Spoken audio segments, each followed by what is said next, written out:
Good morning, everybody. Good morning. Good morning.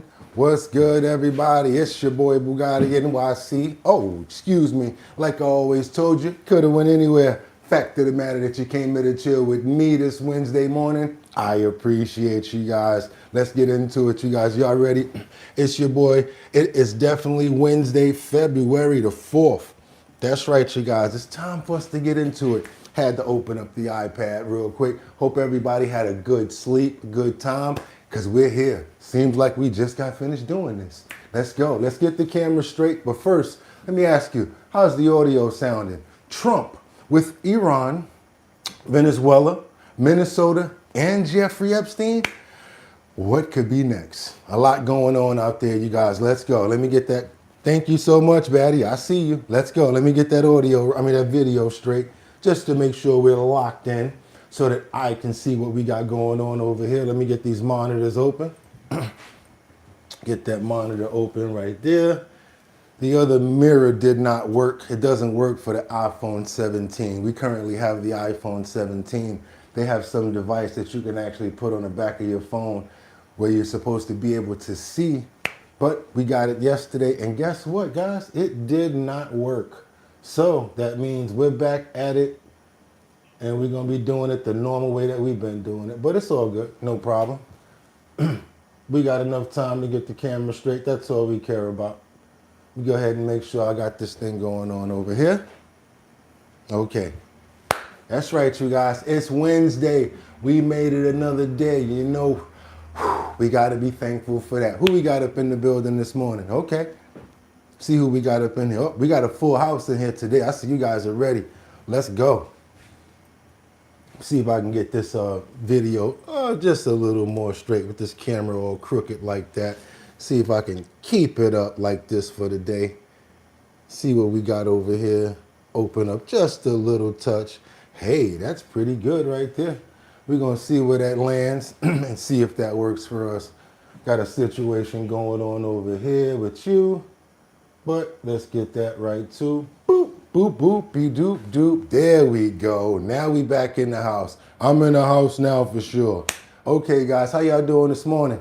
Let's see what time we got here. Got enough time. Let me get this audio straight. Yeah, let me get this audio straight now. Make sure we good over here. Shh.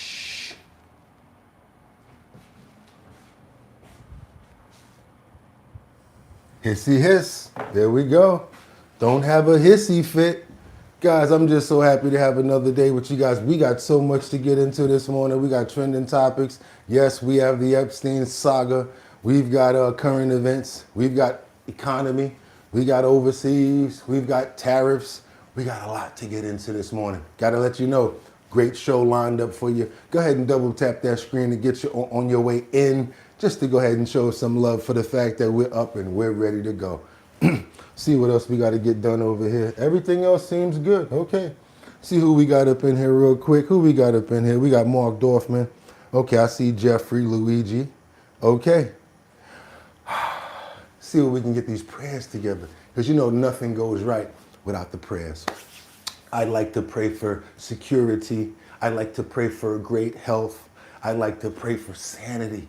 Love to pray for my family members as well as your family members, as well as our pets and our animals. That's right, you guys. Let's pray for peace and more calmness in the world as well. Who we praying for this morning? We got Mark Dorfman in the building. Miss Swanza, 1872, 1738. Good morning. Who we got? Jeffrey Spilker. How you doing, Jeffrey Spilker? We also got, who's that? Sosa. Okay, Sosa. Biano. Luigi, how you doing? Good morning to you as well. Liberty and Justice. How you doing this morning, Liberty? Rebecca Lanyan Bueno, praying for her health. Great follow-ups from all of her doctor's appointments and making sure that she's getting stronger every day. That's right, you guys. Who else we got up in the building? Armory. We also have Rebecca Lanyan Bueno. Who's that? Yahara. Who's that? Yara Mandalano. Okay. Jennifer. Brian. Still Derek. Miss Swanza. And Rebecca Lanyan Bueno again. Can't forget about Sam Champion. Can't forget about Ten Majin. Can't forget about always certain people like Tom, I'm sorry, that's about it. Amen. Let's keep on moving forward, you guys. I tried to go off the head, but that's enough because, yeah, think it's time. I'm ready to go. They're ready to go.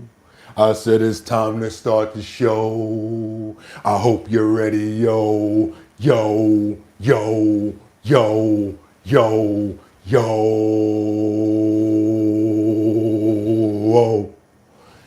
And we wind it up.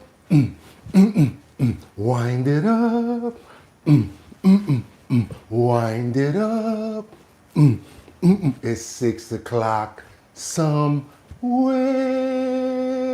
I think it's 6 o'clock here right about now. But let's go. You ready? Because I am. Throw the wave? Okay. There you go. 6 o'clock? Come on. I know.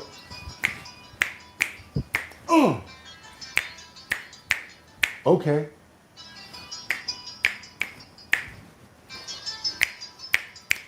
Olay. That's right, you guys. We made it another day. It's Wednesday. Got past that. But you know the next challenge. We got to wake up, even if you already woke up. Thanks for the love. And we got to open up those pores. We got to open up those pores. Yes, we finally broke weather yesterday in New York City. We got to open up those pores. It is no longer freezing. Finally, we got to open up those pores. Been around the world and I can't find my baby. I don't know and I don't know why. Why he's gone away and I don't know where she can be. Remember that? My baby. But I'm gonna find her. Y'all ready? Come on, come on. Been around the world and I can't find my baby. I don't know and I don't know why. Why she's gone away and I don't know where she can be. My baby, but I'm gonna find her. I've been around the world looking for my baby. Remember that? Been around the world, and I'm gonna find her. Oh, oh, oh. Oh, oh, oh, oh, oh, oh, the right stuff. Yeah. Oh, oh, oh, oh, oh, oh, oh, oh, oh, the right stuff. First time was a great time. Second time was a blast. Third time I fell in love. Now I hope love lasts. I can see it in your walk. I can tell when you talk. See everything you do, even in your thoughts. You got the right stuff, baby. Love the way you turn me on. The right stuff. You got the right stuff, baby. You're the reason why I sing this song. The right stuff. That's right, y'all. You know we gotta do it sometimes. Cause it's if bump that beat. It's Wednesday the 4th, y'all. That's right, y'all. 2026. I'm your host, Bugatti NYC, and this here's our bottom line. Where we be talking about this and that and chat and this and this and that and that, and we be talking about this and that and that and this and this and that. Just got me lit. First time was a mess. Second time was that was my joint right there. Come on now, you know y'all rock with New Kids on the Block. Many other songs too. Hope you guys having a fantastic day. Cause like I always tell you, could have went anywhere. Fact of the matter that you came here to chill with me, I appreciate you. What we got lined up for you this morning? You know what I got? Do me one favor. Give me 1 second. Open up this chat before I lose you guys all together. What we got this morning? Trending topics, current events, much, much more. Also, #1 show on YouTube from 6 o'clock until we're done. Why? Because of myself. The clips that we play, the fact that we hot like that, and I cannot do it without the #1 chat and the #1 family members in YouTube history. So yes, give yourselves a round of applause, because yes, you know I appreciate you guys. We got a lot to get into this morning, so without any further ado, I got 5 on it. I'm gonna stack 5 videos at a time. All I'm gonna ask you guys to do is stay on topic, stay on point. Let me know what time it is. What's the temperature where we at? What country, city, or state? Why? Because I love to go find content around from where you are. It keeps the dialogue just flowing. And guess what I'm gonna do? Not even gonna play around. Gonna keep on moving forward with what? Because it's time to get into it, you guys. Let's get into these titles. Let's go. What we got this morning up here for you guys? We got Trump with Iran, Venezuela, Minnesota, and the Jeffrey Epstein files. What could be next? You guys tell me. We got so much to cover. I promise. Let's keep on moving forward, because secondly, we have the U.S. AG, Pam Bondi, who puts Don Lemon on blast for his church disruption in Minneapolis. Also, guess what? 2 other people got arrested as well. They're going to tell you what the exact crimes are and what the laws are for peaceful protests, as well as religious respect and not being able to do what they basically did. It's illegal. Let's keep on moving forward, because last but not least, you guys know the Grammys were the other day. A lot of people performed, but yes, Grammys, the winner, Billie Eilish, you know, they were there making comments about, you know, their acceptance speeches, had many things to say. Billie Eilish is getting a lot of backlash, as well as a lot of other celebrities, because it seems as if they're championing a mission statement in which it doesn't mathematically equate. You guys are talking to people on a whole different lifespan and life scale than you are, and it just does not mathematically make it when she basically says stuff. When it comes down to the remarks that she made and sparks immediate backlash, we've got that. We've got much more. It's your boy Bugatti NYC. Could have went anywhere. Fact of the matter that you came here, I appreciate you. You know what it's time to do, right? Time to get into it. Let's get the water, tea, coffee, whatever you guys need, because it's time to get into this show. Let's go ahead and break into it with the president.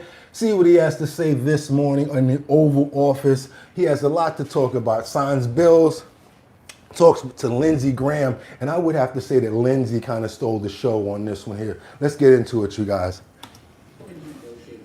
Warrants when it comes to ICE. This is an ask. They're talking about warrants when it comes down to ICE. Let's get into it. Let's turn that up. Let's go. From Senator Schumer. Requiring search warrants for ICE and immigration officials. I haven't even thought of it. I'm not thinking about search warrants. Yeah, Lindsey Graham is going to answer that. No, it makes no sense. If we have to get a search warrant to get 15 million people out, Schumer's telling me he doesn't want them out. It's the most ridiculous idea. They do have some good ideas, I think. Good morning, everybody. But I've got a better idea. It's your idea. In sanctuary cities. On immigration, I know what I'm talking about. I've got the scars to prove it. Y'all are playing like Biden didn't exist. Y'all won't tell the American people about Laken Riley. It's a one-sided debate. For 4 years, our border was obliterated. They let them come in by the tens of millions, and they want to go back that way. We're not going. So, Mr. President, stick to your guns. If you got reforms that make ICE better, more professional, talk to me. But you should embrace what I'm suggesting. As long as 12 states have sanctuary policy, they'll keep coming. Unfortunately, you won't be president forever. These magnets of illegal immigration have to go. There is no upside to sanctuary city unless you're a complete radical nut job. The cops hate it, fraud around sanctuary cities, and you're going to get more illegal immigration. We'll have to debate. I've been trying to solve this problem, but what the Democrats are doing is they're not getting to the underlying problem. It's not Stephen Miller, it's not Chris Young, it's not me, it's not you. It's policies that have been on the books that don't work. So if you want to debate on how to solve this problem, show up next week. I'm going to take President Trump's idea that it's time to end the insane policy of sanctuary cities. We're going to take it to the floor and we're going to vote, and people in November are going to get to see who they trust to keep the border secure. Schumer or Trump? I'm with Trump. Mr. President. And by the way, I hope you're gonna press that very hard. And the other I think I might. thing, we are not, well, we are with you. I think everybody's with you. It's a sanctuary for criminals. That's who it is. They could make our lives so much easier. All they have to do is hand over their criminals, hand over people that came into our country illegally that are murderers, that came out of jails, that came out of mental institutions, that are drug dealers. I can't believe in Minnesota that they want to have murderers walking all over the streets. I just don't believe it. Maybe somebody says it's good politics. I don't think it's good politics. I think it's really bad. The other thing we can't lose sight of is you probably have in Minnesota, and it's worse in some places like California. $19 billion in fraud. And we're going to find out, we're very deep into that investigation. But we're not going to forget that. A lot of people think that a lot of this nonsense that's going on is to try and, hide what's going on with respect to the fraud. They have at least $19 billion. You're hearing 9. Now I'm hearing it's 19, and it's probably much more. So it's they talk about incompetence. I think it's not incompetence. I think it's just pure fraud. These are dishonest people. They're bad people. I think they hate our country, and we're going to get to the bottom of it. But keep on moving forward right now because we got other stuff to get into with the president. You know how we started off. We got situations here, that's right, going on where Trump responds to questions about the Epstein files. Yes, we're going right into it. Questions about the Epstein files as well as Trevor Noah. Let's get into it, you guys. Double tap that screen. Let's get those likes up. Trevor Noah last night in a post, you alluded that something could be coming his well, way. he said that I spent time on Jeffrey Epstein's island. I mean, he's a lightweight, this guy. He's a terrible, I think he's terrible. I thought he did a terrible job at the Grammys. I thought the whole Grammys was terrible. I watched part of it. It's not watchable. But he was a lousy host. I'd say not as bad as Jimmy Kimmel, but pretty close. And no, he made a statement about me and Jeffrey Epstein. I have nothing to do with that. I have nothing to do with Jeffrey Epstein. And in fact, if you look at the DOJ, they announced, they released 3 million pages. It's like this is all they're supposed to be doing. And frankly, the DOJ, I think, should just say, we have other things to do, because that whole thing has turned out, other than Bill Clinton and, Bill Gates and lots of people that there are a lot of questions about it, but nothing on me. But it was even sort of better than that, because they found that Jeffrey Epstein and this sleazebag writer named Michael Wolff were conspiring against Donald Trump to lose the election. So Epstein was conspiring with a writer for me to lose the election. So right there, you know that I had nothing to do with this guy.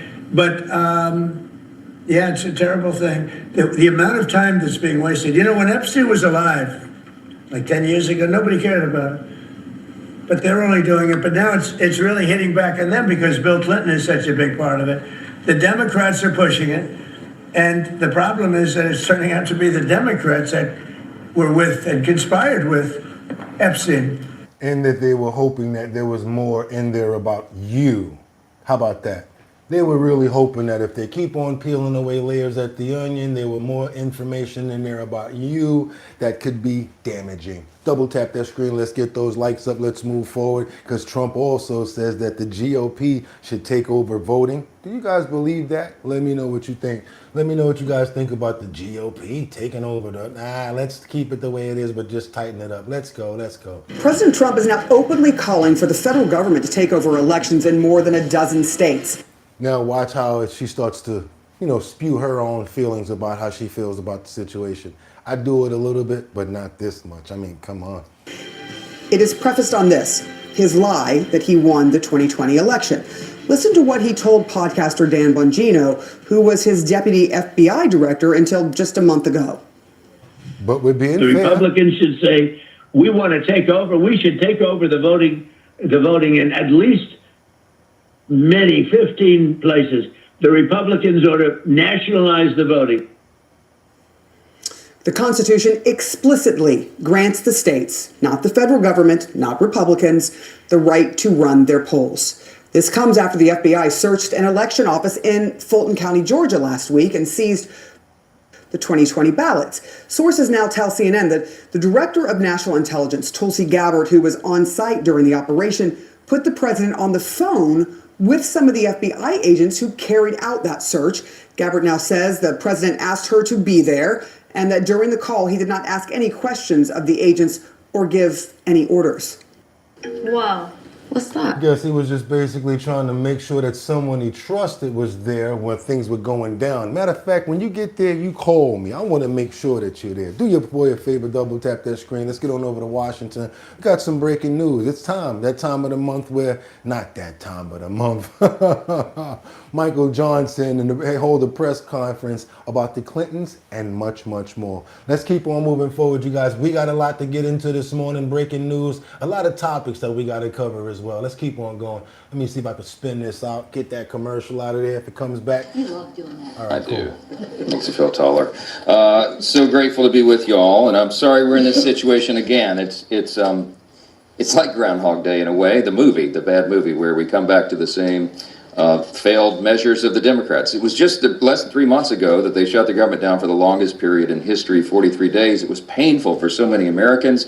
Finally, a handful of them saw the light and helped us get the government operating again. Republicans have demonstrated over and over that we are the grown-ups in the room. We are the ones that are governing. We are the ones that are funding the government. We are the ones that are providing the vital services and trying to make government work more efficiently and effectively for everyone. After that long historic shutdown that was so painful, appropriators in both parties got together. I tip my hat to Chairman Tom Cole of the House Republican chair of the Appropriations Committee and all of our committee members.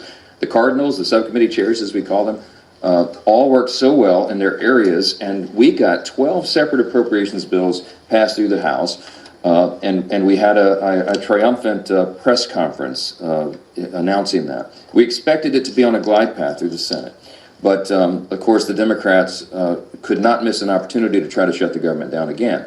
That's what they're doing. Chuck Schumer and the Senate Democrats play games with government funding. Now, listen, the president obviously has reached out to state and local officials in the state of Minnesota. The events there have been tragic and unnecessary. He's made clear his desire to de-escalate the situation and to support an honest investigation of what's occurred there. We now have Tom Homan in charge of operations there, and he's an extraordinary leader. He has 40 years experience. He's highly decorated, has worked in Democrat and Republican administrations, and knows what he's doing. And there's more order being brought to the chaos. Now, I want to hasten to say that the chaos is because, in large measure, the local and state officials in Minnesota have not been participating with federal law enforcement operations. And they As well as the agitators. Created a dangerous situation there, and that is really a big part of the problem here. The White House and the Senate continued in good faith. They've agreed to separate the Homeland Security funding bill, and that's fine. So we have 2 weeks now to negotiate in good faith on both sides.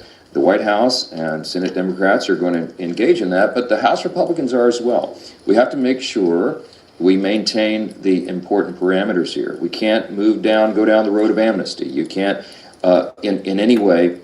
Were you admitted to any New York? Okay, you guys, we got 2 weeks, I guess. That's what's going on with that. 2 weeks. You heard it. I don't want to hear all the other gaggle. Let's get into it. 2 weeks, and we're going to see if we get right back to this roadblock again, where there could be another possible shutdown. I don't want another shutdown. Please, no shutdowns. Let's not get into that. Washington, we got a judge that did something that I agree with. Told you guys that I was hoping that this actually happened. The judge blocked the administration from actually ending TPS for Haitians, but they only have an extension as well. Let's keep on moving forward. Double tap that screen. When I say TPS, I'm talking about the protection program that was put in line for Haitians that ran out a week ago. Let's go.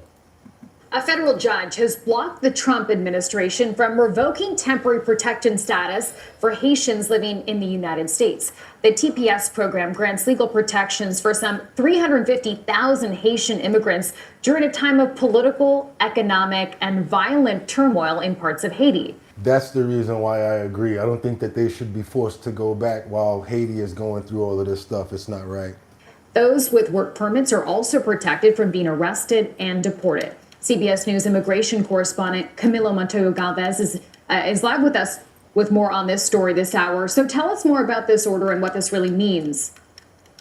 Uh-oh, we got the human This is a RoboCop. major setback for the Trump administration's mass deportation campaign. The day before, hundreds of thousands of Haitian immigrants living in the U.S. illegally were set to lose their work permits and also their deportation protections. A federal judge has now ruled that Secretary Noem of the Department of Homeland Security illegally terminated that TPS program for Haiti. The temporary protective status policy allows people who come to the U.S. illegally or legally but don't have permanent status to work here and to live here lawfully with the government's permission if their home countries are facing a political or armed conflict in their, again, native countries. Haiti, of course, has been plagued by political instability for decades, that earthquake, obviously, back in 2010, and gang violence and widespread poverty. But the Secretary of Homeland Security argued that conditions in Haiti have improved, and that even if conditions remain somewhat dire, in her words, that Haitian immigrants should not be here because their presence in the country is not in the national interest. But this judge obviously disagreed in a very forceful rebuke to the administration. So for now, the 350,000 Haitians enrolled in TPS, Chanel and Vlad, will continue to be able to live here without fear of deportation. So the judge, as you know, as you just indicated, Camilo, had some very sharp criticisms in that opinion accompanying the order. Can you break down for our viewers what she said?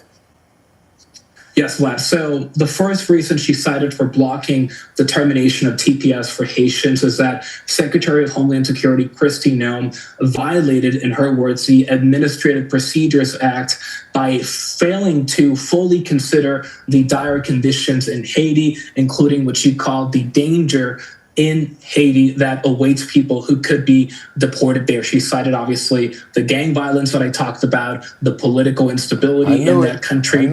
She also said, importantly, that according to her ruling, the president and Secretary Noem have both made statements that are disparaging of Haitian immigrants and Haiti itself, and that led her to conclude that the termination of Haiti, TPS, was in part motivated by racial animus. And I want to quote one excerpt from the ruling, Vlad. She said, Kristi Noem has a First Amendment right to call immigrants killers, leeches, entitlement junkies, and any other inapt name she wants. Secretary Noem, however, is constrained by both our Constitution and the APA, the Administrative Procedures Act, to apply faithfully the facts to the law in implementing the TPS program. The record to date shows she has yet to do so. So again, a very forceful and strong rebuke. Well, we know that TPS is not going to be ending for Haitians. Again, I do agree with this because of the time that the fact that they are in the wall. But if anybody is a criminal or an illegal, D-rugs, anything with kids, let's get them out of here. As far as that's concerned, let's keep on moving forward, you guys. We got to get on over to New York, and if I can make it there, I'll make it. Bum, bum. Anywhere, it's up to you. New York, New York. That's right. Let's get on over to Brooklyn. We've got Eric Burlington, who plays the video in a Democratic meeting. He said, you know what? I want to show you guys what was going on in the party before in the past. And you know, I've been doing this for a couple of days now. I've been reflecting. I've been going back just so you guys could know that this is nothing new when it comes down to deportations. Just want to keep on making sure we got the right type of seasoning and spicing going on here so that you guys can understand this is something that our country's been doing for years. Let's keep on moving forward. You guys double tap that screen and get those likes up so more people can get educated about what's going on over here. Thank you, Madam Chair. I just want to speak frankly at first to the American people.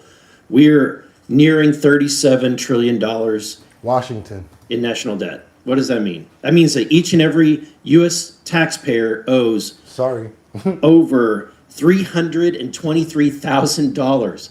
Okay? What? Imagine if you owed someone $323,000. If you break it down by each person, is what he's trying to say, that's how much it would equate to. That means that each and every U.S. taxpayer owes over $323,000. Okay, what does that mean? That means when the EPIC, which is the Economic Policy Innovation Center, says we have $18 trillion left That's it. 18 trillion left to take out, and we're spending $2 trillion in debt every year. Folks, we're at the precipice of a debt, like a debt cycle. We are literally at a point in which the dollar will be worth nothing. This starts to make me wonder, why are we even working? From what he starts to say now, it's like, what are we even working for? Retirement, right? Social Security? Yeah, okay. What does that mean? And I mean, we know Social Security goes bankrupt in 8 years, right? Medicare goes bankrupt in 10 years. And then 15 years from now, the dollar is completely devalued and worth nothing. So what are we going to do? Put it in crypto? That's why they're scared of crypto, huh? So what does that mean? That means your pension, the money in your bank, your savings is nothing. It's worthless. So what are we doing? We're trying to save this country. We're trying to save your pensions. We're trying to save your bank accounts. We're trying to save this country for the next generation. And it would be nice if we had help. But instead, we have people that are fighting us on this. And I think that I would hate to be in the Democratic Party right now because you're in a really bad bind. You're having to defend all of this crazy spending, all of this crazy waste. So how do you do it? You do ad hominem attacks. You attack the messenger. Oh, Elon Musk, right? He's rich. He must be evil, right? That's the attacks. Really, you can't do any better than that, right? Let's talk on the policy.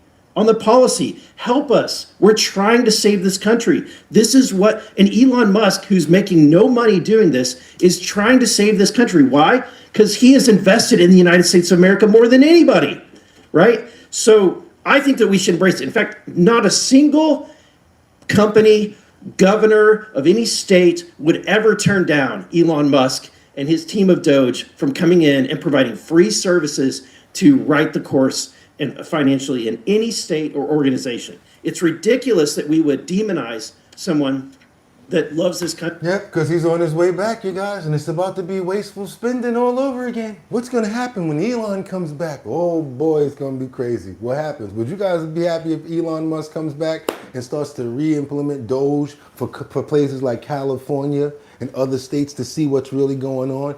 That'll be crazy. How about if he lets Doge go against Minneapolis and Minnesota and really see the spendage and the theft that's been going on?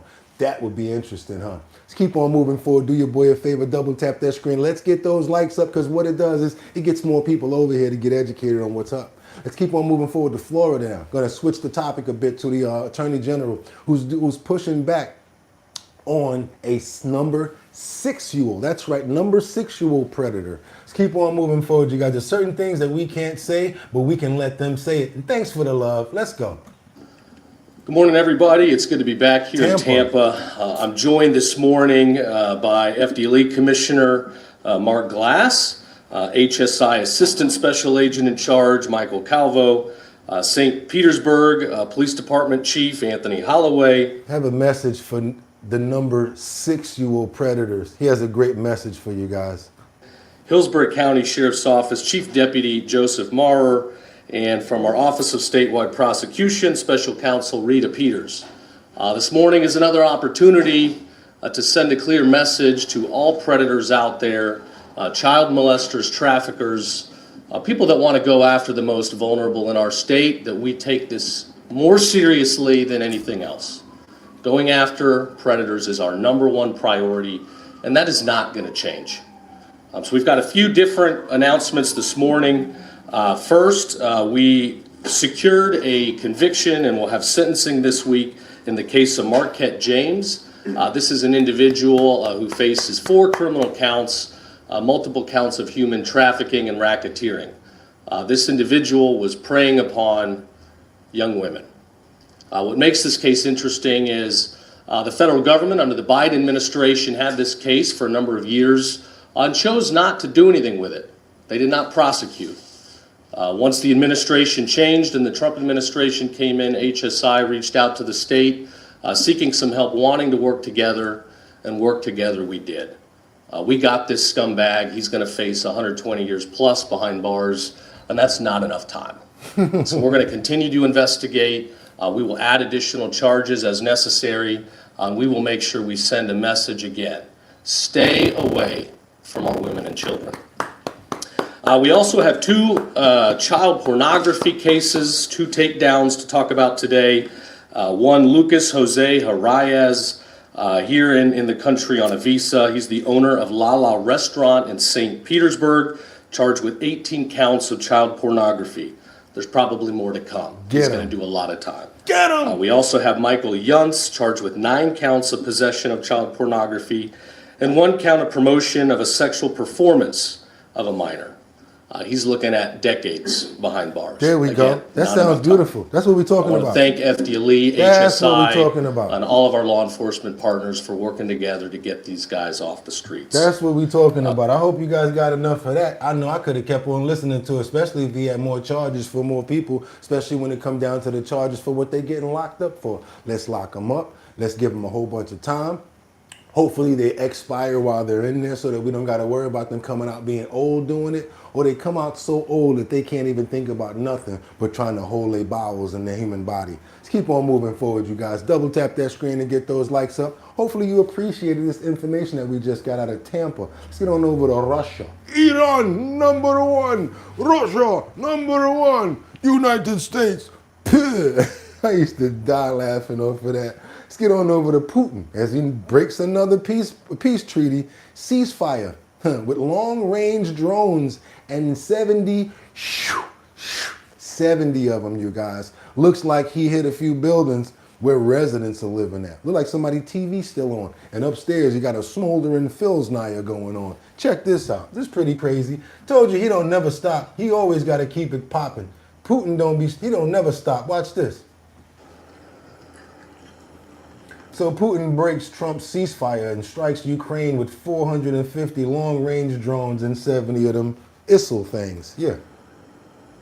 Notice how somebody's literally in their window right there with the camera looking out because people are looking up at them. Well, there's a big Filznaya going on up there from drone strikes. This is crazy. What, are they used to this? They just in the building regular like, I'll be out of there. While it's cold, snow on the ground, you sending that over there to people's regular buildings. Regular building. Lord knows how many people he hurt, children or whatever. He's a clown.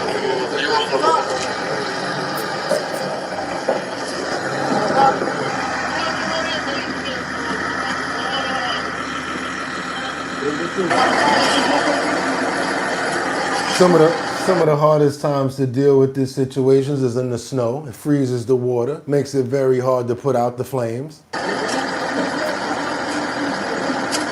They have to position the truck to make sure that it's solid, make sure it's not on ice. So they got a whole bunch of prep to do when it comes down to stuff like this. And again, they're supposed to be having a ceasefire. Yeah, okay, Putin, I told y'all, we've been following this thing for over a year and change. Ukraine and Russia being over, not so fast. Let's pray for whoever did lose their lives in that tragic event. Hopefully that was an empty apartment, and hopefully no one got hurt under when the debris came down as well, because there's so many ways of other people getting hurt when people do things like this. Hopefully nobody got hurt in this situation. Amen. Let's keep on moving forward, you guys. I told you they wasn't going to stop. Thought I told you that Putin wasn't going to stop. I thought I told you that he wasn't going to stop. Let's get on over to Nicki Minaj right now, because guess what? Y'all ain't going to believe this. They said that Miss Nicki Minaj is at the top of the charts with the #1 single ever since she announced that she was Trump's #1 fan. And thank you for all my friends and family over here showing so much love, because I give it right back to you guys. Let's keep on moving forward. What do you guys think about this Nicki Minaj situation right here, you guys? Let me know what you think. Talk about not getting positive press. She is being attacked by the media, by Hollywood, by the music industry at the Grammys, all for daring to speak out about the plight of Christians and for pledging her support to President Trump. And we've got here Cardi B claiming that it's actually her, Cardi B, that the White House is obsessed with. Apparently they watch and observe everything she does. There's a president that he knows that I'm never supported him and stuff like that.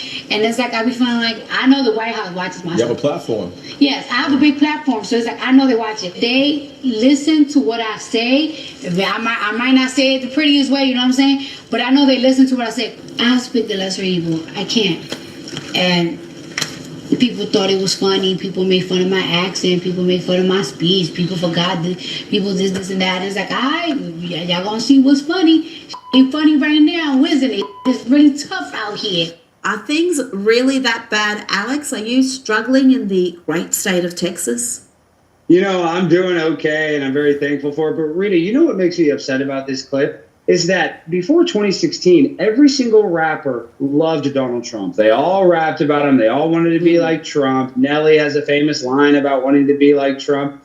And so all of a sudden he becomes the president, and they realize that they have to create this narrative that they never liked Trump or they don't like Trump. So she's just being very disingenuous, and I respect Nicki Minaj for actually calling it like she sees it. And let's tell the truth, everybody. Everybody was putting Trump in their rhymes. Trump was in rap videos. Trump was Trump this, Trump that, the Trump Hotel, Trump Tower, moving weight, moving around like Trump. Yeah, gold like, come on now. You guys remember, there was, and still to this day, the smart people know, y'all remember all of it. They said at least over 4,000 songs with mentions of Trump. So you can't take that away. You guys probably want to act like you don't remember or see it or never heard it before, but y'all know what I'm talking about. Trump's name was in almost every rapper's mouth that was talking about money, especially Jada kissing them. You can't even front about that. And just being honest, and she knows that she's going to get attacked for having that opinion.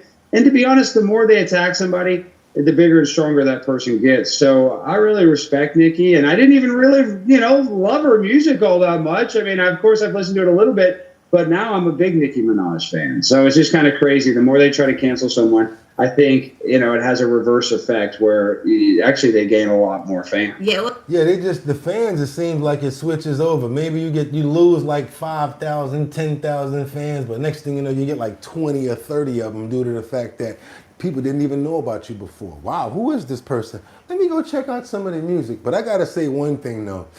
The fact that the last name is what it is, that would be the only thing with me. There's a lot of people overlooking it, but that would probably be the only point about it that I would have an issue with. Let's keep on moving forward because we got a little bit of more information from Minnesota. Yeah, journalist left bloodied after a thug shoved him into a car. Oh yeah, really? But that's not what we're gonna get into over here. Got more information coming over here from Todd. Let's see what he's got to say real quick. As Deputy Attorney General Todd Blanche. Todd, you just heard Jorge Ventura say that they're stopping vehicles, they're asking for IDs if they're affiliated with ICE. Isn't that actively impeding another civil liberties for free association?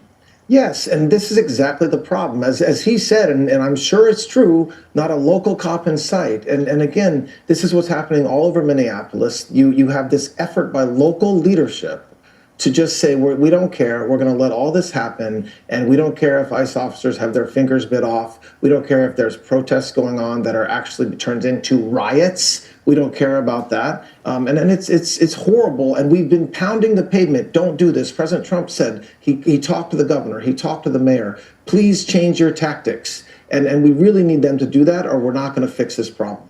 Now, these left-wing groups that have formed a kind of unholy alliance, a lot of them have different goals, but they formed an alliance to work together here, to drive ICE out, to change the narrative, to make Trump look bad and you guys look bad.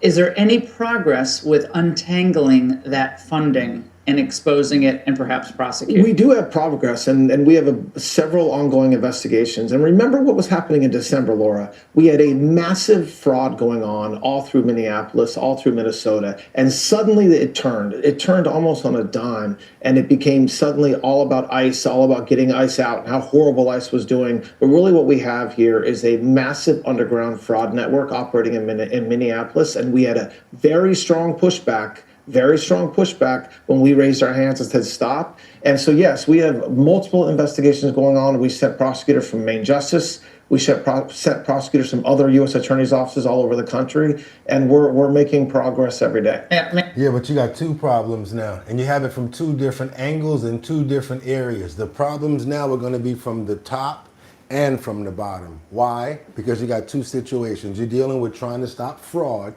That's people that's on the top that's making money from this, from all of this stuff that's going on. And then you got the people at the bottom, the agitators, the one that's out there that's riling everybody up. And then you got all the regular people in the middle that have to decide around all of the smorgasbord of things that's going on around them of what they want to be a part of. Do they want to be a part of this mission of what they're being told, the way that it's being sold to them with the signage and everything? Do they want to have their own opinions about everything? What's going on out here? It's so hard. It's hard to really dissect because we get our ideas and our bottom line totals and decisions from information that we gather. So if we're getting bad information, it's really hard to come up with the right solutions is what I'm basically trying to say. Let's double tap that screen and get those likes up, you guys. We got a lot more to get into. Told you we're going to be getting busy today. We got Pam Bondi right now, who puts none other than who? Don Lemon on blast. Keep on moving forward, you guys. Let's get it. See what we got going on here with this situation as it keeps on revealing itself. Here now with more and an update, U.S. Attorney General Pam Bondi. Okay, let's talk about these two people, the 16 people. Can you do your boy a favor, double tap that screen? Let's get those likes up to get more people over here. You hit that like button and what happens is it sends a signal up because YouTube's like, what's going on over there? Then people see the header pop up. Get a chance to click on that, and then we do the rest by showing them content and bringing them up to date on new information and a lot of educational stuff that we've got coming up, you guys. Let's keep on moving forward. All I'm asking for is a like, because what? It's the first of the month, and I know you had to pay that rent, so I know it's hard out here for a pimp, so I'm not trying to hit your pockets. I got some little Bustelo in the kitchen, but you could pay me in the form of a like. Hit those 3 dots right there, hit that like button, subscribe to the channel, become a member, and last but not least, hit that bell right there, that post notification bell, so that you know when we're on. Let's keep on going, guys. But last week, you were on the ground, you were in Minnesota. Tell us what you're seeing and what's coming. Yeah, Sean, I've been in Minnesota 4 days total, working on obtaining this indictment. We arrested 2 more, and I made it very clear, if you protested, if you rioted in that church, we are going to find you and we're going to arrest you. Thank you so much. Don Lemon and 8 others have now been charged in a single indictment because you cannot attack, and that's what it was. It was an attack. Thank you, everybody. Let's show Merk some love. How you been, man? I ain't see you in so long. Thank you so much, Merk, for the 1999 super chat. Not even for the super chat, for the fact that you're here. I'm so excited. So glad that you're back. How you been? Hope everything's going well with you and your family. God bless you. Let's keep on moving forward.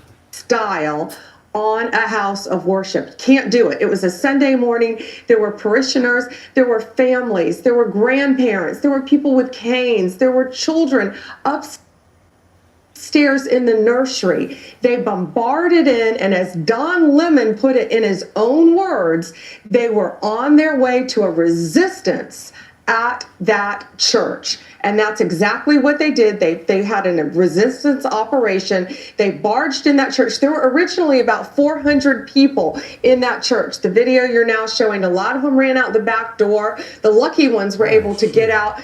These people will say these parishioners thought they were going to get shot. One of the people with Don Lemon screamed, quote, "This ain't a house of worship. This is the house of the devil." There were children crying. There were parents blocked from getting upstairs to take their children out of Sunday school. A group of women ran out a side door. Multiple people fell on the ice. One woman severely damaged her arm, had to go to the hospital. Don Lemon blocked someone from going out that door. They were screaming at parishioners.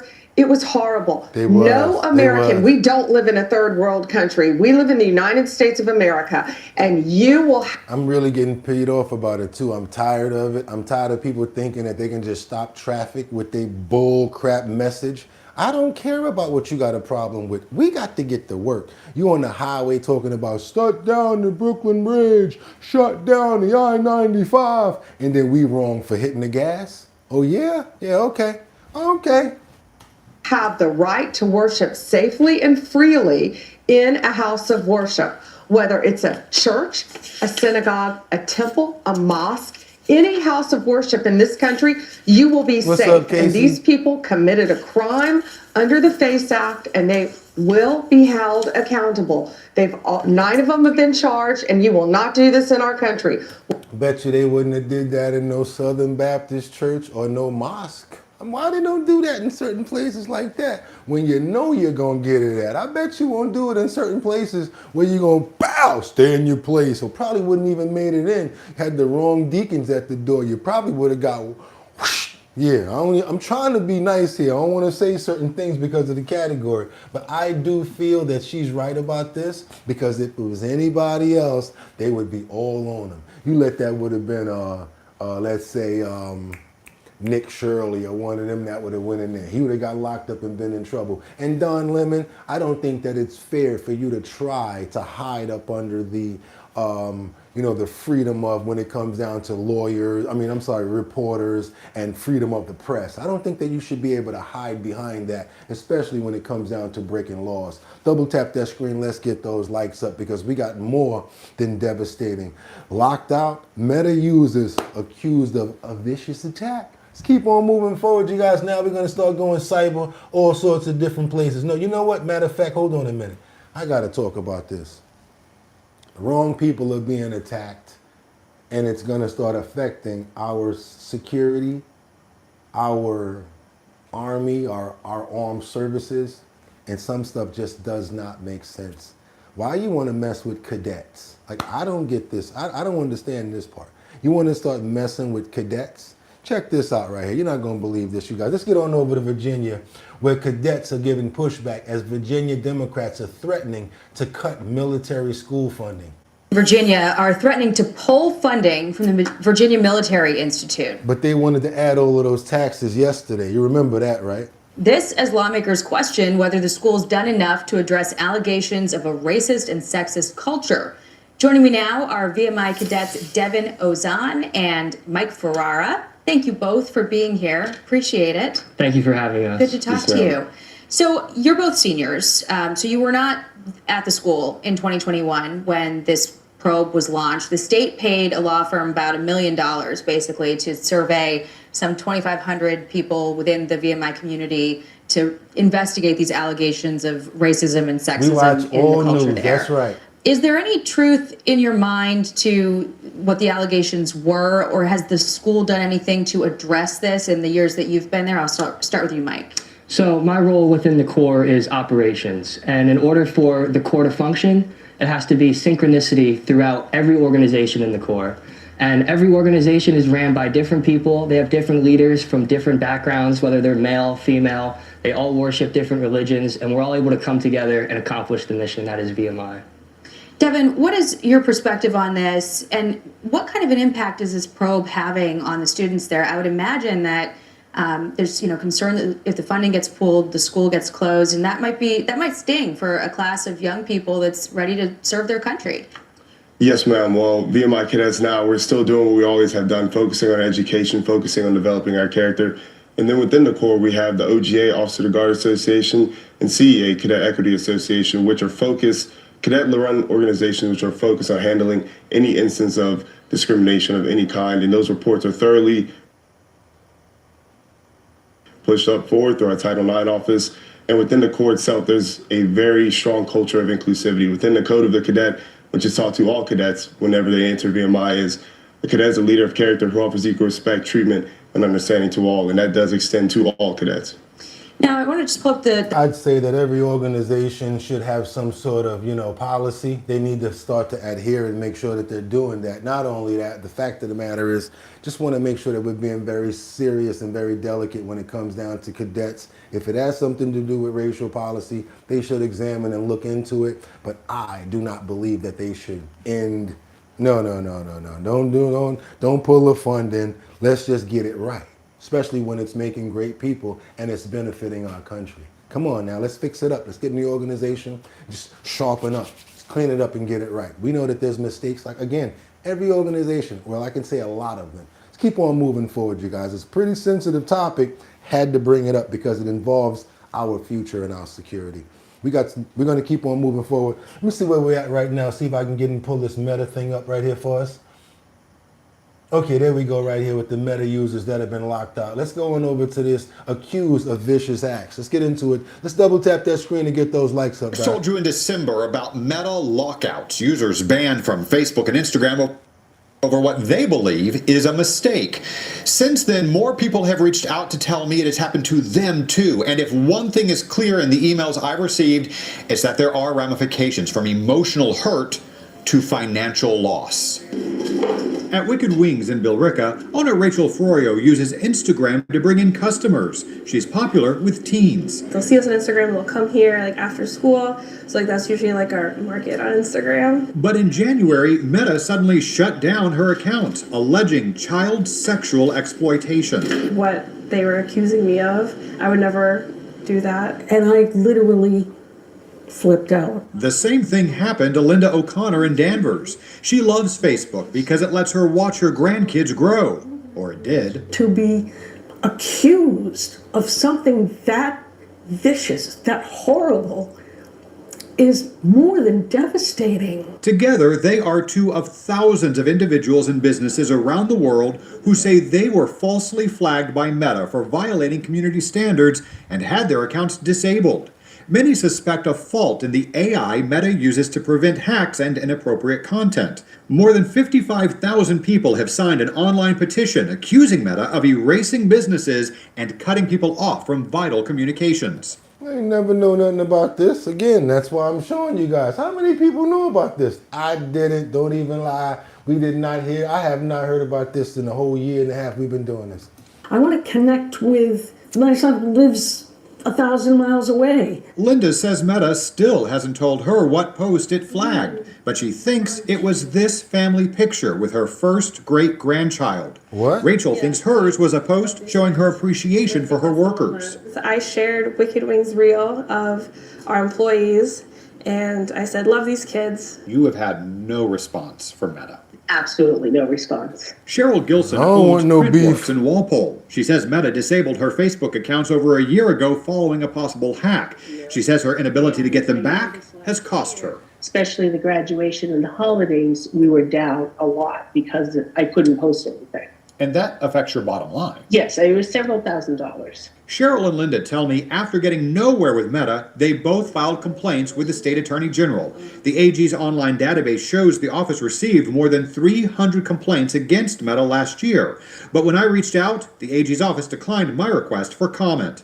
Other states are investigating, including Georgia, where the head of consumer protection there says Meta has room for improvement. Yeah, you guys, it seems like something's going on there in the AI. If that's AI, I do see it happening because we have it happen here sometimes. I have a certain amount of words that are trigger words to AI, and if you get kicked out, you may not be able to come back. I've also had people say, hey, your mod kicked me out. I'm like, then I asked one of the mods, did you guys kick a person out? They're like, no. And then I'm trying to find that person on the other side. You can't even find them. They have to actually create a new account. It's pretty weird when that happens. I don't understand what's going on here, but we're going to keep on moving forward and follow up with that to see if there's any more skin in the game down the line, because we've been doing a lot of follow-ups and trending topics on a lot of our current events. I've got some follow-ups on a couple of things coming up. Let's double tap that screen to get those likes up, because now we got the streets that have been clogged with garbage. We got this dirty snow on the street. Got about 13 to 16 people now who have lost their lives due to the fact that Mayor Mom Dummy has refused to open up certain shelters. We got a lot going on with this new mayor. You guys, if you voted for Mom Dummy, that easy super cat, then they use a dumb dummy. If you voted for him, I hope this is what you wanted. Because guess what? This is not what we were expecting. I know that. Let's keep on moving forward, you guys. Let's go. Well, snow isn't the only thing piled. You have garbage on the street for at least a week and a half. Let me see if I can look out the window right now and see if I can see that same garbage. Up along New York City streets, days after the storm, New Yorkers are talking trash about the mountains of garbage that are building up on just about every street corner. It's a smelly mess that just keeps getting worse, and people want to know, when will all the garbage get picked up? Linda Schmidt is driving around the city to get a closer look. She joins us live from the Upper East Side. Linda, what are you seeing out there? Good work, Mom Dummy, from a person that never had a job before, huh? Good to have you as the mayor. Yeah, hi there, guys. Well, first of all, we are stuck at a traffic light here on East 80th Street and First Avenue. And when we drive down East 80th Street, I mean, just block after block after block, piles of garbage and recycling. Oh, we ain't even talking about the snow that they can't get from encasing people's cars in. You got your car parked in the spot, and you got about 4 feet of snow, and it's hard rock. You want to get there and start busting that down and get your car out? Just keep on moving. So we're going to bring that to you in just a minute. When this light turns green, we're going to drive down. But in the meantime, let's go ahead and roll that video, because we did shoot some of the video so that people can... But what happened? Y'all was talking about getting all the rats off the street last year when you got your stupid situation when y'all was trying to make us put all of the garbage bags inside of the recycling bins and all of that, right? What happened to that? Talking about they was going to kill the rat population in New York. Let me tell you something. If you could end the rat population in New York, I will invest directly in you. I don't care what you do. If I see you be able to do something like that, them rats gonna be here after all of us, playing around. Rats is pulling pizza down steps, going to their crib. There probably is a real Master Splinter somewhere in the train station. You kidding me? Let's keep on moving forward. Double tap that screen to get those likes up. And go ahead and take a look at what is going on. These are examples of what's happening here in the city. Now, I spoke with the acting sanitation commissioner this afternoon, and he is telling me that actually, as of today, they are back on track, their regular schedule now for garbage and recycling pickup. They say, you know, the snow removal and everything, that's made it so difficult because... What you mean, and everything? They always do that. They always be like, yo, we know the holiday. That's just like when they use the holidays. We know the holidays. The holidays. What do you mean snow removal? When Bloomberg was the president, he didn't play that. He said the city has to keep moving. It has to be like a vital, it's a city, the streets are like a vital organ. Everybody has to be able to function and move. No matter what I spend, my streets have to be open. And he used to pay people $20, $25 an hour to get out there and bust that snow. And people would be out there doing it. I know what I'm talking about. It's just that mom dummy, that easy super cat, and then they use a dumb dummy, don't know what the hell you're doing. You don't know your elbow from your ass. Let's keep on moving forward. Because the ice built up on the snow, the freezing temperatures, the snow's not melting, so they had to commit so much time to, snow removal that they haven't had time really to get to the garbage and recycling. You mean snow pushback? There's nobody out there busting the snow. I didn't see nobody. Oh, it's too cold. And not only that, but the kids are too bougie to want to do that. Try to ask a kid right now. Come on, I need you to help me get rid of this snow. No, I ain't doing that. With their flip-flops on, looking like they little brother with a little sachet going on. These kids nowadays don't know how to get money. I went out there myself last week and made about $1,000. What? I'm not... Don't gotta work out. Just give me bust some snow. Oh, $1.20 to do 4 squares in a couple of steps? Watch this. Watch me. Watch me. I ain't playing. Did it myself. Made about $1,000. Call me what you want, but don't call me late for that $1,000. Yeah, don't call it later. Let's keep on moving forward, you guys, because look at this. I'm gonna show you exactly what they do.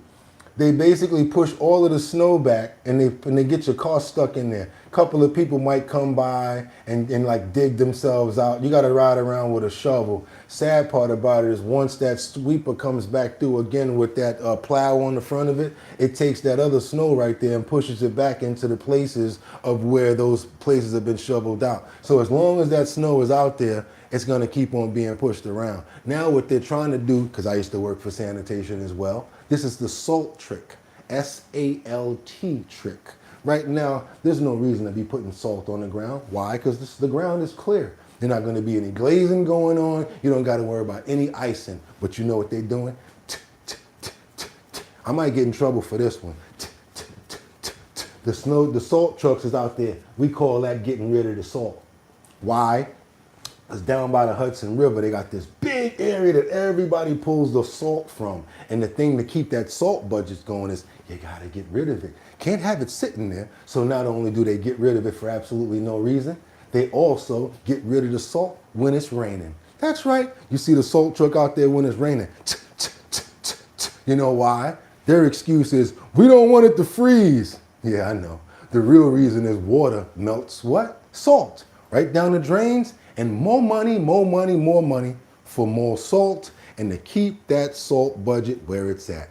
Sorry, sanitation, had to tell the truth on you. Let's keep on moving forward, you guys. Got another category to go into. See, when you work for somebody before and you know the tricks, that's when you're real dangerous to them. Like when they can go to the chiropractor maybe twice a month because they're sanitation workers and they throw heavy bags. That's right.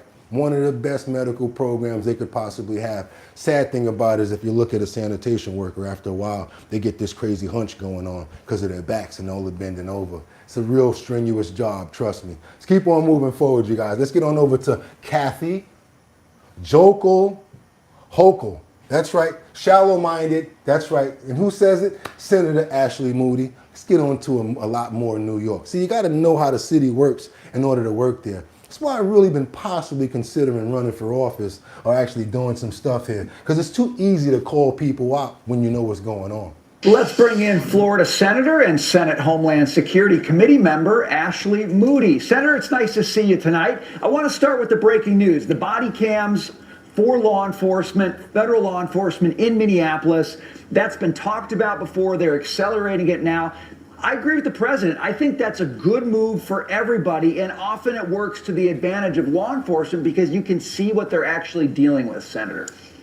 Yeah, and I think the secretary and everyone. I want to read one of your comments. I've been reading a lot of them. Okay, wear Venom, a kid who doesn't want to do chores. We watch all news. That's right. You need to run for office. That's right. Kids with no work ethic. Exactly.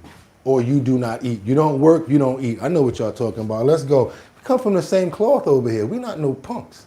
On at DHS has been telling people about the challenges they're facing, especially in some of these radical, Dem-led states and cities where they're not only opposing law enforcement efforts, but they are actively coordinating, encouraging, bolstering, lending taxpayer money to all of the things to combat any sort of law enforcement efforts. And so I think what they've been saying a long time is we're experiencing really unprecedented pushback and activities here. And I think the decision probably rested on, we think that this will show the American people what we're up against in trying to rid communities of criminals.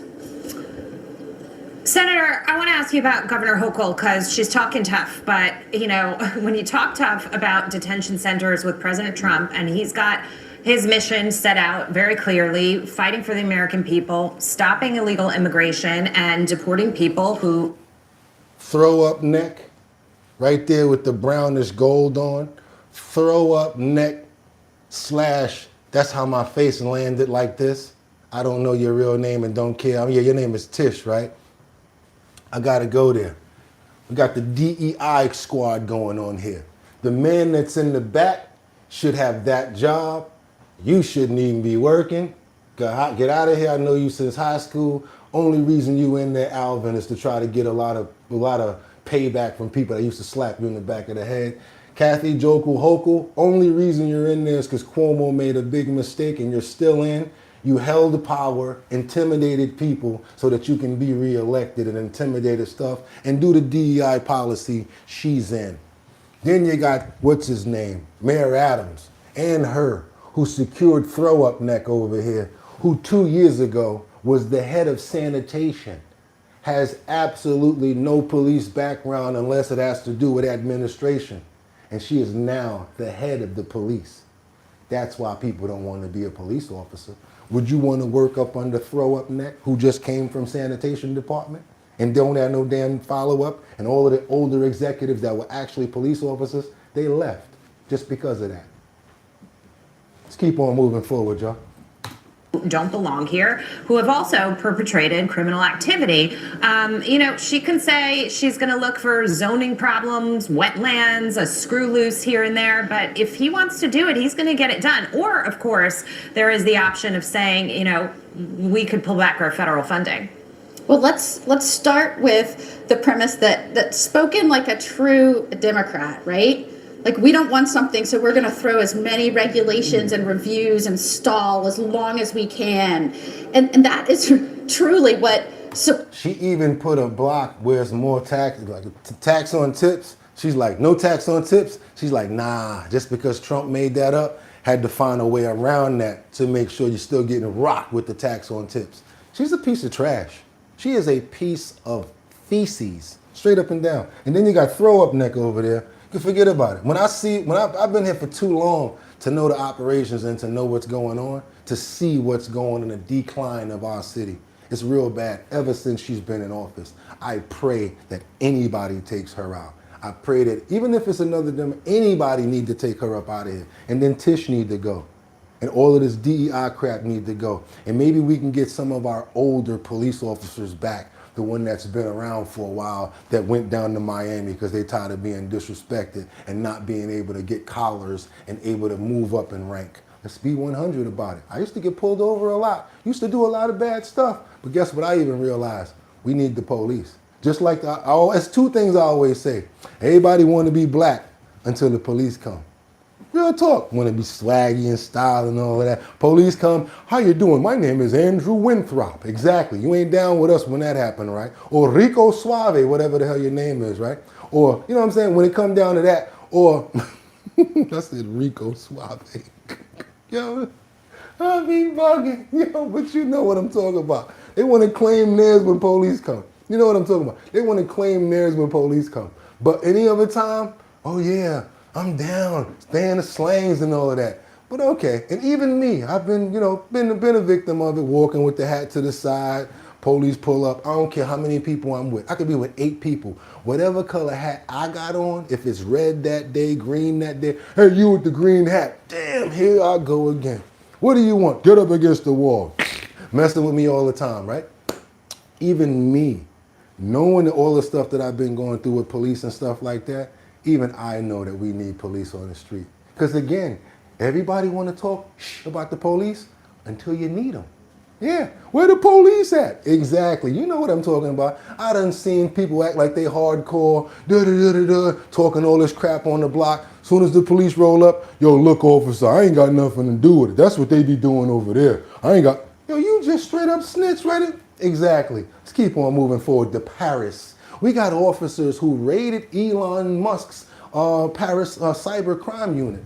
Not the cyber crime unit. Had a setup going on in Paris that had to do with his offices in Paris. So they were raided by the cyber crime unit in Paris. Let's get into it, you guys. Double tap that screen to get those likes up. French prosecutors are searching X's offices in a probe into possible child abuse images and deepfakes.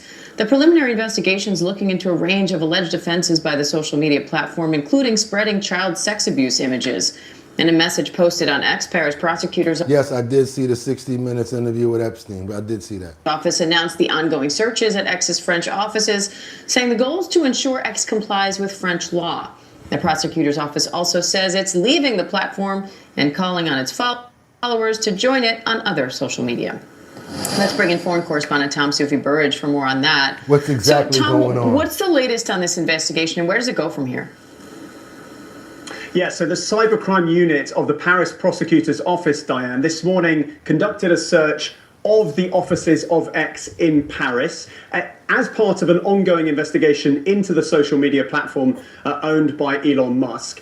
And in conjunction with that, it also announced that it was summoning Elon Musk and the chief executive of X, Linda Yaccarino, to voluntary hearings as part of this investigation in April. The Paris prosecutor's office saying that this investigation is being done in a constructive manner to ensure that X complies with French law. Very important. Paris prosecutors raid the X offices as part of an investigation into child abuse images. Very important topic here. It just happens to be in Paris. Tom, the Trump administration has criticized Europe for taking actions to regulate social media platforms. Could Europe's investigation impact how the platform operates here in the U.S.? Of course. No, I don't think so. I mean, look, Europe is definitely trying to regulate social media platforms more generally. I mean, just going back to this investigation that the Paris prosecutor's office has announced, or it began a year ago. And back then, Diane, it was looking at whether or not the algorithms on X were biased in favor of certain users. What the Paris prosecutor's office is saying today is that in light of revelations that surfaced that some users on X were using Grok, which is the new artificially AI search engine on the platform, some people were using that to sexualize images of people without their consent, including the images of some minors. Now, X did respond to that. It has taken away or blocked the ability of anybody to use Grok in that way. But the Paris Prosecutor's Office is saying it is expanding its investigation in light of those revelations, and it is now looking into whether or not X was complicit in the possession and dissemination of indecent images of minors. Now, So basically, if they were still harboring them, if they still had those images while they were transferred like that, I think it's a pretty finite situation that they're probably going to get done with some regulations and probably some new standards and practices that'll probably take care of that situation. There may be a few fines out of this as well, depending on how long the files were held, and probably if there's some criminal information here where there may be some users who had this content and used Grok to make those images, might see some people go to jail if they let that information get out. Let's keep on moving forward back to Los Angeles. We got an even bigger situation in Minnesota, says Nick Shirley. There's a lot of cover up and more fraud. Yeah, you guys, you already know about the $19 billion that President Trump just announced. Guess what? There's much more in Los Angeles. Nick Shirley, who helped uncover billions of dollars of fraud in Minnesota, is now turning his attention to Gavin Newsom's California as allegations of ghost daycare centers emerge. Now, the fraud scandal is likely to be even bigger than Minnesota, so it's going to be interesting to watch this unfold. But again, I would like to say not just fraud. They should not be just looking into fraud. You should just be looking also at use of funds that were being allocated to go towards illegal immigrants and towards those programs. As you and I know, if you've been in New York for a long time and a number of years, under the Eric Adams administration, he admittedly exhausted our budget many times, went back to Washington to try to get more money, went to Albany a couple of times to try to get more money, which made him on the bullseye as being someone who's been talking about this, which started the avalanche. That's what I'm talking about. I want to talk about the other money that was given away, not just this.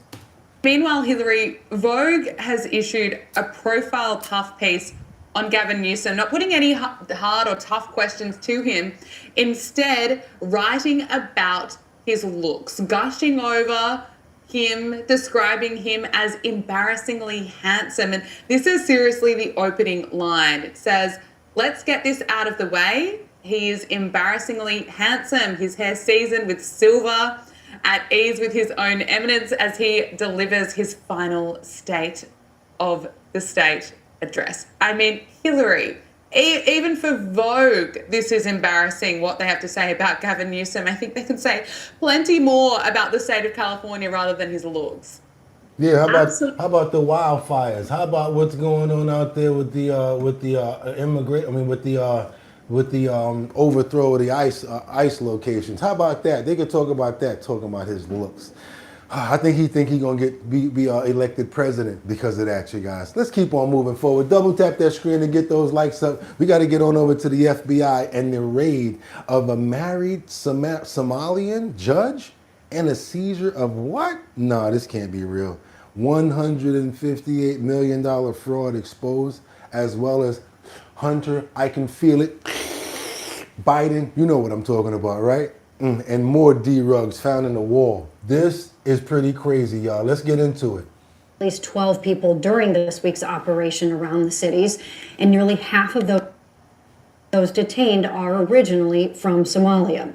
And for the first time, we're hearing from the wife of one of the men arrested, and she is pushing back on ISIS claims that he is an active gang member. 269 pounds of fentanyl pills and powders seized in this case could yield a staggering 6.9 million lethal doses. 4:17 a.m., downtown Minneapolis. The city is silent. Fog rolls through empty streets, lit only by flickering neon signs and the distant glow of bridge lights over the Mississippi River. But beneath the calm, federal strike teams are already moving. Over 200 agents, FBI, ICE, DEA, and Minneapolis SWAT converge on 17 locations simultaneously across Minneapolis and St. Paul.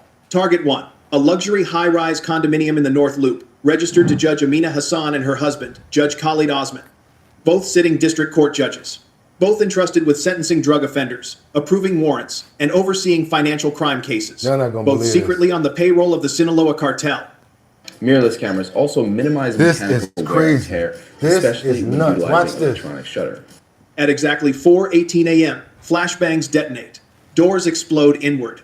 Agents in black tactical gear flood the residence, weapons raised, voices overlapping in sharp commands. Judge Hassan is pulled from her bedroom in silk pajamas. Judge Osman tries to grab a laptop from the kitchen counter. An agent slams his wrist to the granite and cuffs him before he can delete a single file.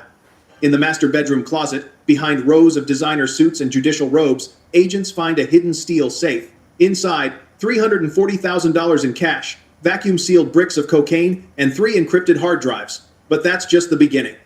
Across the river in St. Paul, agents hit a private law office registered to a shell entity called North Star Legal Consulting. It's a front. Inside, they find no clients, no case files, just server racks humming with encrypted data, stacks of falsified court documents, and ledgers tracking wire transfers in the millions. In a suburban warehouse in Bloomington, near the Mall of America, agents breach a logistics company called Great Lakes Freight Solutions. The front bay is clean pallets, forklifts, shipping manifests. But in the back, behind a false wall, they find it. A cocaine superlab. Industrial scales, hydraulic presses, cutting agents, packaging stations, and 1.8 tons of pure cocaine, already divided into kilo bricks stamped with the Sinaloa cartel's signature emblem, a crowned serpent. One agent radios back to command. We've got enough product here to flood the Midwest for 6 months, but the worst discovery comes 30 minutes later. In a secured storage unit in Eden Prairie, agents find something that changes everything. Sealed steel boxes containing encrypted USB drives, financial documents in multiple languages, and a laminated master ledger with a title printed in block letters. Operation Northern Gate. And beneath it, a single name flagged in red, Rashid Al-Malik. 9:03 a.m., FBI Regional Cyber Forensics Lab, Minneapolis. Analysts are cracking the encryption on the seized drives. It takes 4 hours. When the files finally open, what they see is not just a network, it's a blueprint. A fully operational shadow judiciary. The screen fills with a flowchart showing dozens of shell companies, offshore accounts, fake nonprofit organizations, and real estate holdings spread across Minnesota, Wisconsin, Illinois, and Michigan. Oh boy. And that's the last case that we brought to you guys when they were showing you all of that stuff that they found. They didn't tell you how they did it. We just showed you how they did it. And judges and all of that they got broke down. Got to dig much deeper into that case just to see what's going on there, you guys. Double tap that screen to get those likes up, because now we got to get on over to Indiana. We followed up with this story yesterday. The 17-year-old who met up with the 29-year-old.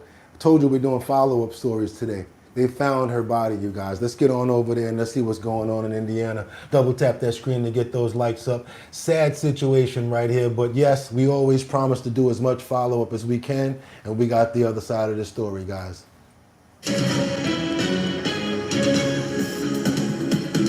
The body of an Indiana teenager has been recovered in Perry County. That's according to the suspect's defense attorney. 17-year-old Haley Busby has been missing since early January. This morning, Columbus resident Tyler Thomas appeared in court, accused of being involved in her disappearance.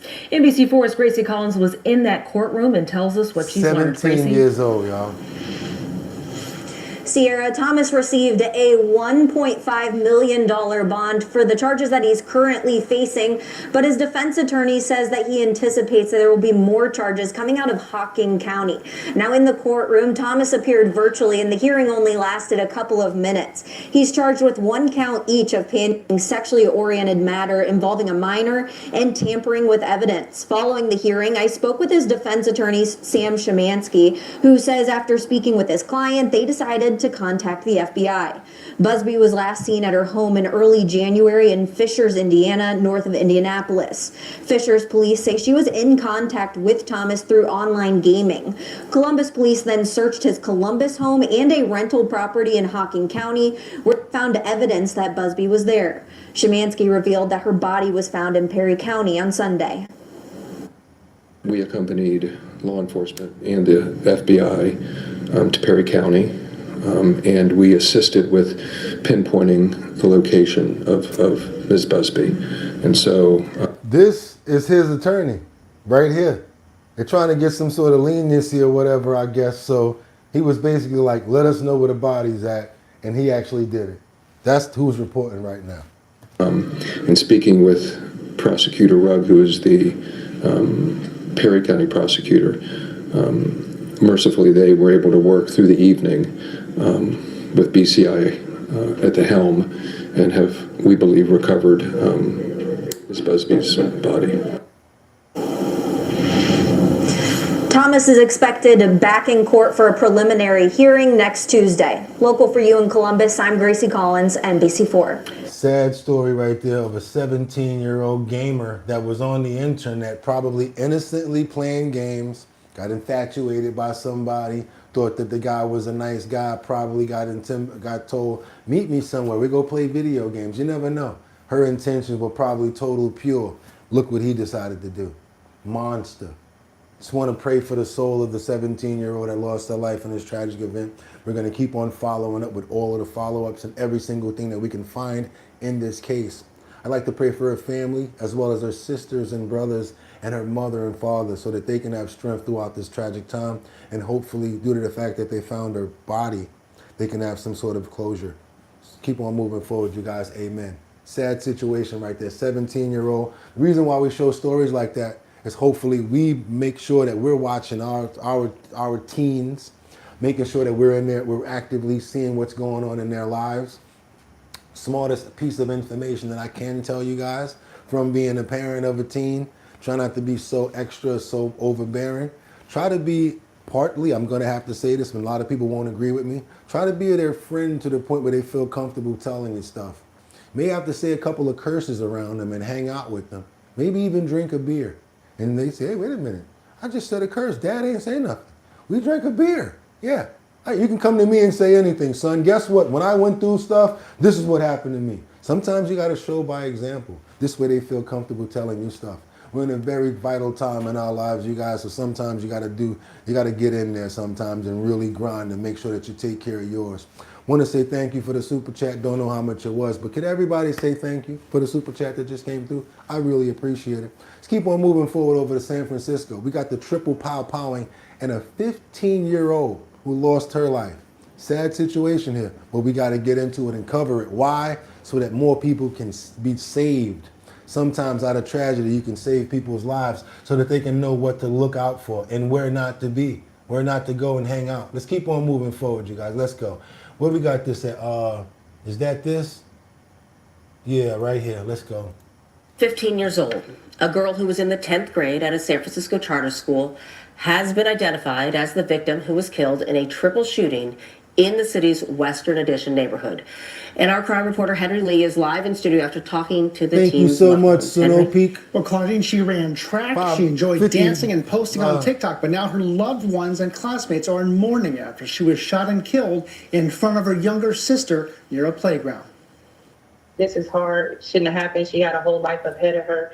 Only 15 years old. Tiffany Mabry is heartbroken over the shooting death of her niece, 15-year-old Jada Mabry. We'll never get Jada back. But I just feel like someone shouldn't be able to get away with it. It's not right. She didn't deserve that. Jada was killed and 2 other teenagers wounded in a shooting at about 5 Friday afternoon near Golden Gate Avenue and Laguna Street near the Margaret S. Haywood Playground in the Western Addition.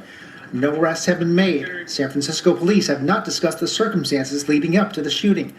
Family and loved ones held a vigil at the scene on Sunday night. Jada was shot in front of her 14-year-old sister. The 2 siblings were inseparable, so much so that they were raised like twins. Thank you, on Monday, this woman paid her respects at a memorial of candles and balloons in honor of a girl whose life was cut short too soon. Jada was a 10th grader at Gateway High School in San Francisco.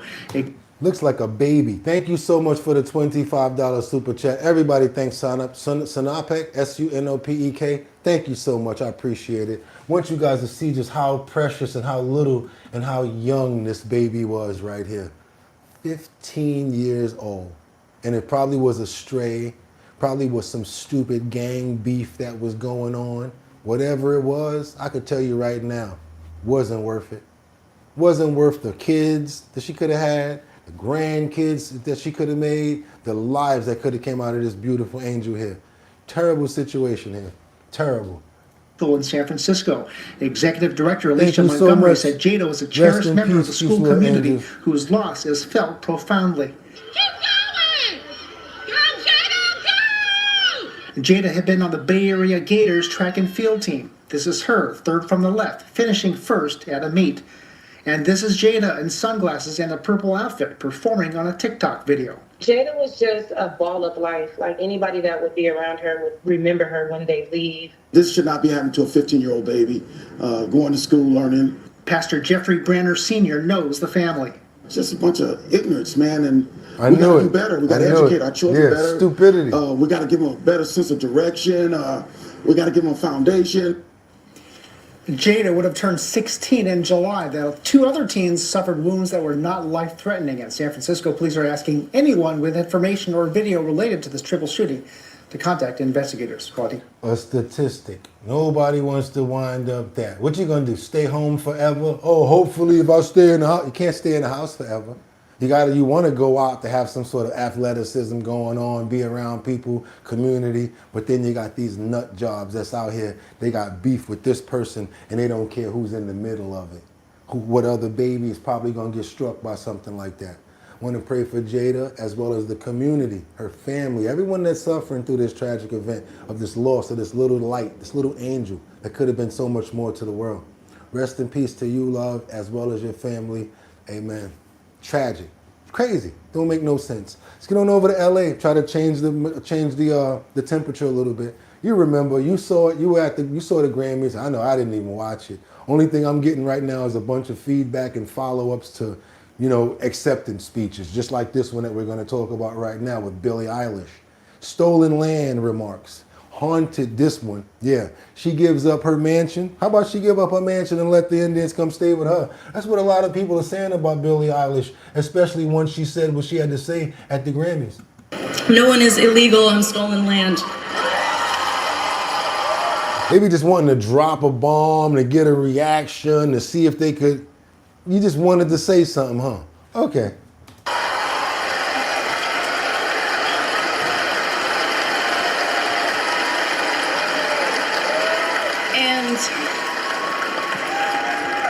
Yeah, it's just really hard to know what to say and what to do right now, and I just... Yeah, because you're making it up as you go, because you don't know what the hell you're talking about.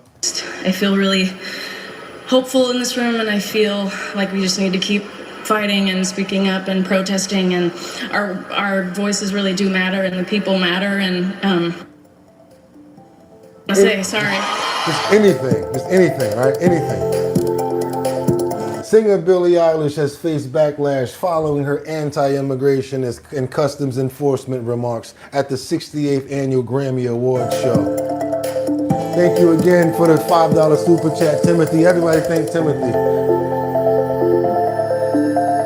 The 24-year-old, oh, she's been here so long. She knows so much. 24-year-old singer declared that no one is illegal on stolen land while accepting the Song of the Year award for Wildflower. Remarks backfired as many called for the singer to return her multi-million-dollar mansion in Los Angeles to the land's original owners.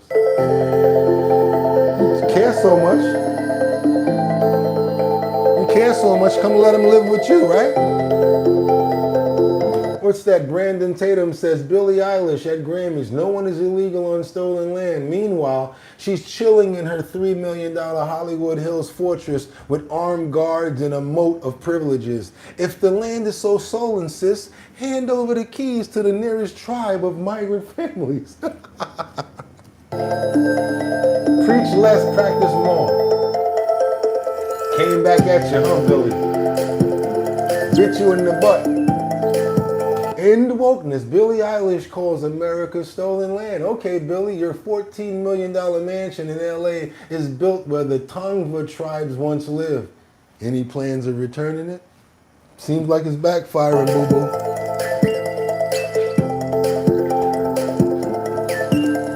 Yeah, like Barry White said, you're telling me this and telling me that. If I'm in love with you, say that's a fact. If there's a message that I want to keep, here I am, Billy. Practice what you preach. Let's get on over to Utah, because somebody that has to have a voice out here. We're talking about Erica Kirk. We keep on hearing from Luigi Mangione about pushback and getting all privileges. We keep on hearing from Tyler Robinson, who's trying to kick out everybody on the prosecution just because they farted and when the boy up the block smelt the whiff of it. Anything right now. Let's get on over to Erica Kirk, who takes action and ensures the media to try to ensure that the media is going to be around to cover some of the Tyler Robinson trial, because these guys they got a lot of requests when it comes down to how they want to be treated with these murder cases that we've got going on here. And Charlie Kirk's accused killer Tyler Robinson will be back in court. His lawyers filing a renewed request to have the Utah County Attorney's Office dismissed from the case. They argue there's a conflict of interest because a member of the prosecution team had an adult child who was present when Charlie was assassinated. Meantime, yeah, there was somebody up the street that farted. It was three people down. He actually smelt a little whiff of it. So because of that, we need the prosecution to be out of here.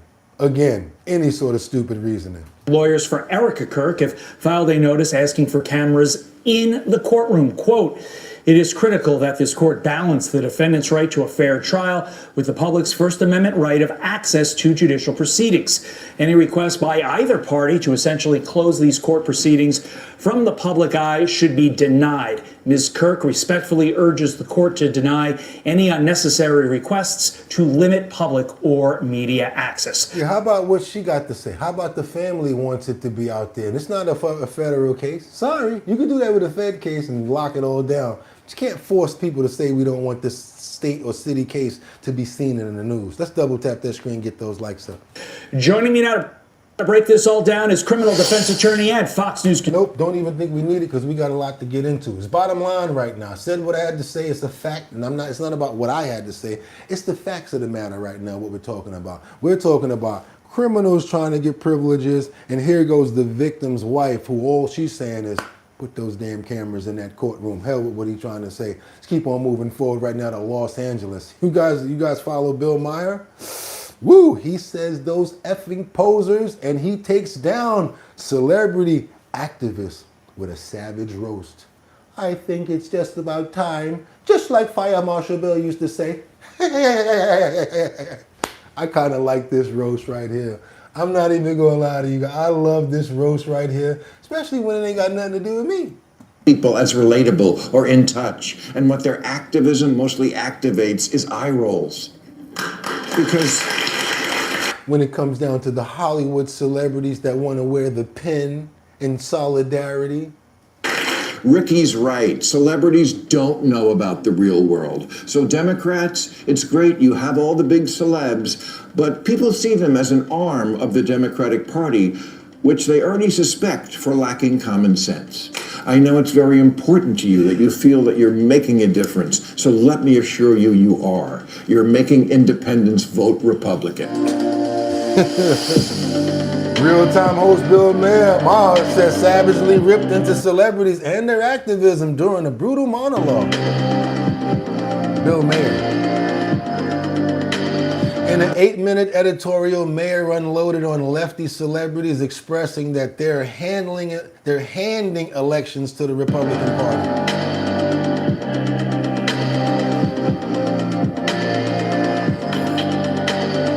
The comedian's remarks were in response to the criticisms that he had faced for his response to celebrities wearing the Be Good pins at the Golden Globes.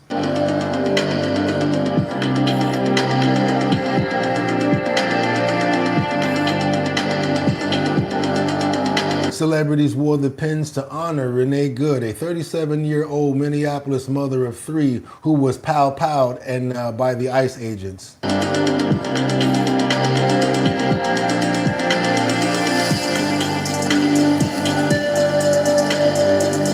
Maher laughed after the journalist questioned him about the activism, with the comedian saying the pow-power was horrible, but he didn't have to wear a pin about it. But he didn't have to wear a pin about it. Yeah, the guy was horrible, but that doesn't mean that I have to wear a pin about it. Got it.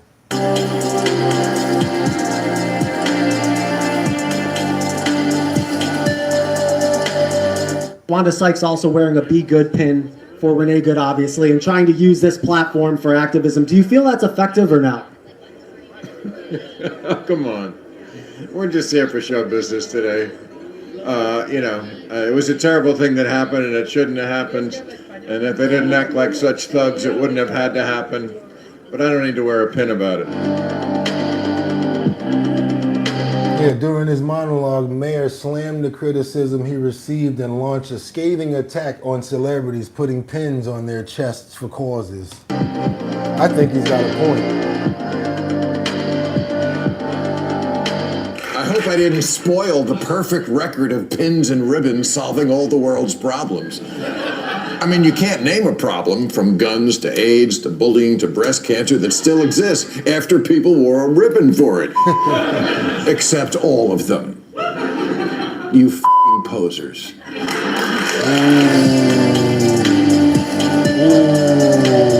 Mayor expressed that out-of-touch celebrities' activism was negative for the Democratic Party and was making independent voters vote Republican. Uh-oh. Dropped the bomb on him. What you guys think about that? Double tap that screen to get those likes up.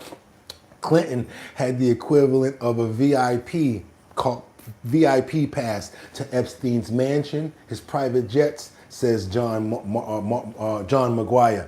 We getting into it, you guys. Let's go over here, see what we got loaded up today with you guys for what? The Epstein episodes, the Epstein parts. Bill Clinton, let's go. McGuire, Virginia, sits on the House Oversight Committee. He joins me now. Let's go.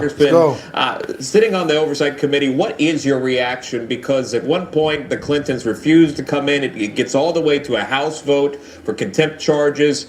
Now they changed their tune. Your reaction to that? Well, it's unfortunate it took a threat of criminal contempt of Congress, possibility of handcuffs, for them to finally agree to come in. But I got to tell you, for the last 6 months, they've dodged and weaved and come up with every excuse. So I got to tell you, I'm skeptical. I believe it when I see it. I want to show you this if I can, because there is a response to Comer's statement. It was Clinton spokesperson Angel Arena saying in what you would say is a defiant post, and we'll show it to you. They negotiated in good faith. You did not. They told you under oath what they know, but you don't care. But the former president and former Secretary of State will be there. They look forward to setting a precedent that applies to everyone. Okay. What is your response to that? Well, my response is no one is above the law. You know, Bill Clinton said, I don't know the man. But records that were released show that he brought Epstein to his White House 17 times. And he flew on the Lolita, the Epstein aircraft, 26 times. And that's not knowing the man. That's a VIP pass to Epstein Island. And so it's about transparency and answers. And the victims deserve that closure. And so I think the American people and the Virginia 5th Congressional District, Virginia Commonwealth, and our whole country deserve that transparency, deserve those answers. Somebody said, get your saxophone, Bill. You're up. Because what he's saying is not adding up to the evidence. You know, there were more than 3 million documents that were released by the Justice Department recently. Some of that included videos, some of it included pictures. Is that a part of your line of questioning that you would have for the former president? I know I would. Yeah, absolutely, because what he said... My first question is, why does he have a picture of you in a blue dress with red pumps on? Why does he feel so comfortable to do that? Huh? Says is not what we're seeing. And you think about during the Biden administration, they had access to everything, and they released 0 files. And this administration has released millions. Let's keep on moving forward now, because we got questions for Bill. That's right, Mr. Bill, not Mr. Bill. Bill Gates. You remember when it was unbelievable sadness when Melinda Gates claims that she made about the Jeffrey Epstein files. And the new information that just came out about Mr. Bill Gates, the possibility of him having a sexually transmitted, You think somebody want to stay with you if you got something like that going on after you're married? Your wife finds out, you know what? Gotta go, gotta go. You guys think that has something to do with the fact that Melinda Gates left her husband? Let's get into it, you guys, real quick. At this moment, Melinda's right there. Bill is named in the... That is her ex. That's right, you guys, Bill Gates. This is one of the first interviews that she just got finished recently doing. And this is, again, Bill Gates' ex-wife. Do your boy a favor, double tap that screen to get those likes up. Trust me, it gets more people over here to get more of the information that we got for them. Let's go, you guys. Let's get it. I have to acknowledge the elephant in the room at this moment. Your ex-husband, Bill, is named in the newest tranche of Epstein files. And there are a new alleged details about his past behavior. And I want to give you the opportunity to respond in whatever way you want to. Well, let me say this. I think we're having a reckoning as a society, right?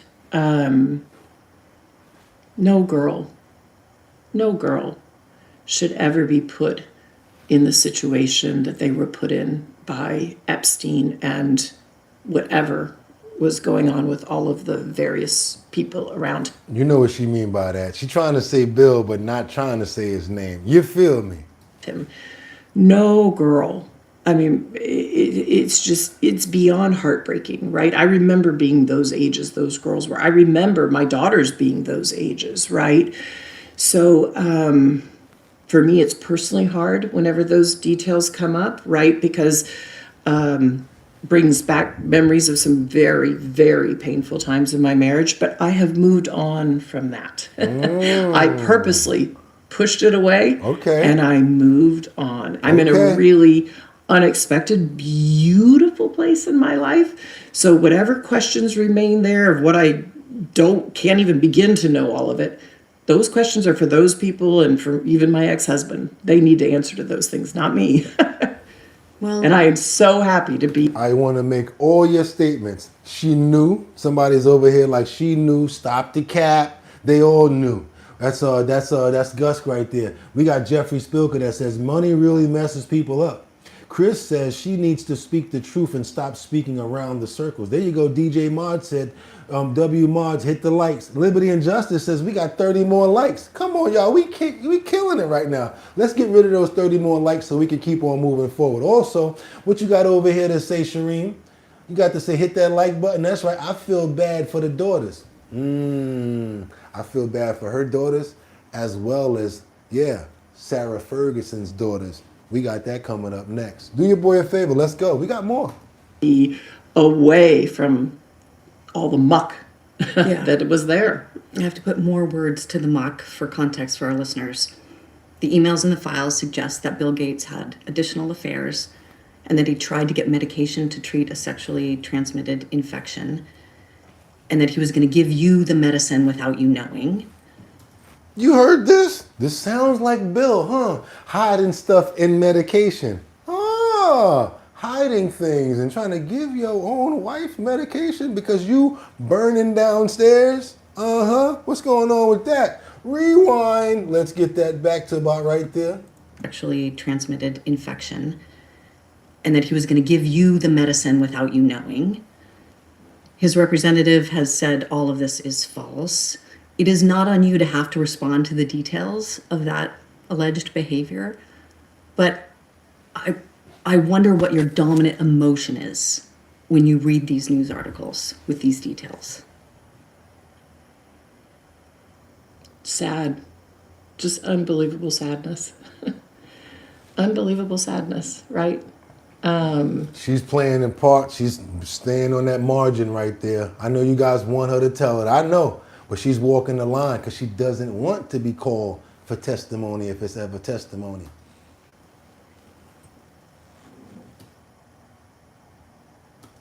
And again, I'm able to take my own sadness and look at those young girls and say, my God, how did that happen to those? There's still more on her. Still got some more now. What we got? What else we got on you? What else we got? You know who that is right there? Take your time. That's Nerd Boy. Revenge of the Nerds. Oh, the nerds. Remember back in the days we used to call them nerds? But then after a while we realized the nerds were the rich guys. So all of a sudden you saw the rich guys, the nerds get the pretty girls because they found out that was where the money was at. Let's go. That is a young Bill Gates. as in Bill Gates from Microsoft, who just showed up in the Epstein files again, and it is not good. But take a look at this guy right here, look closely, and tell me if you think, and be honest, tell me if you think this guy right here went on a lot of dates before he was rich and famous.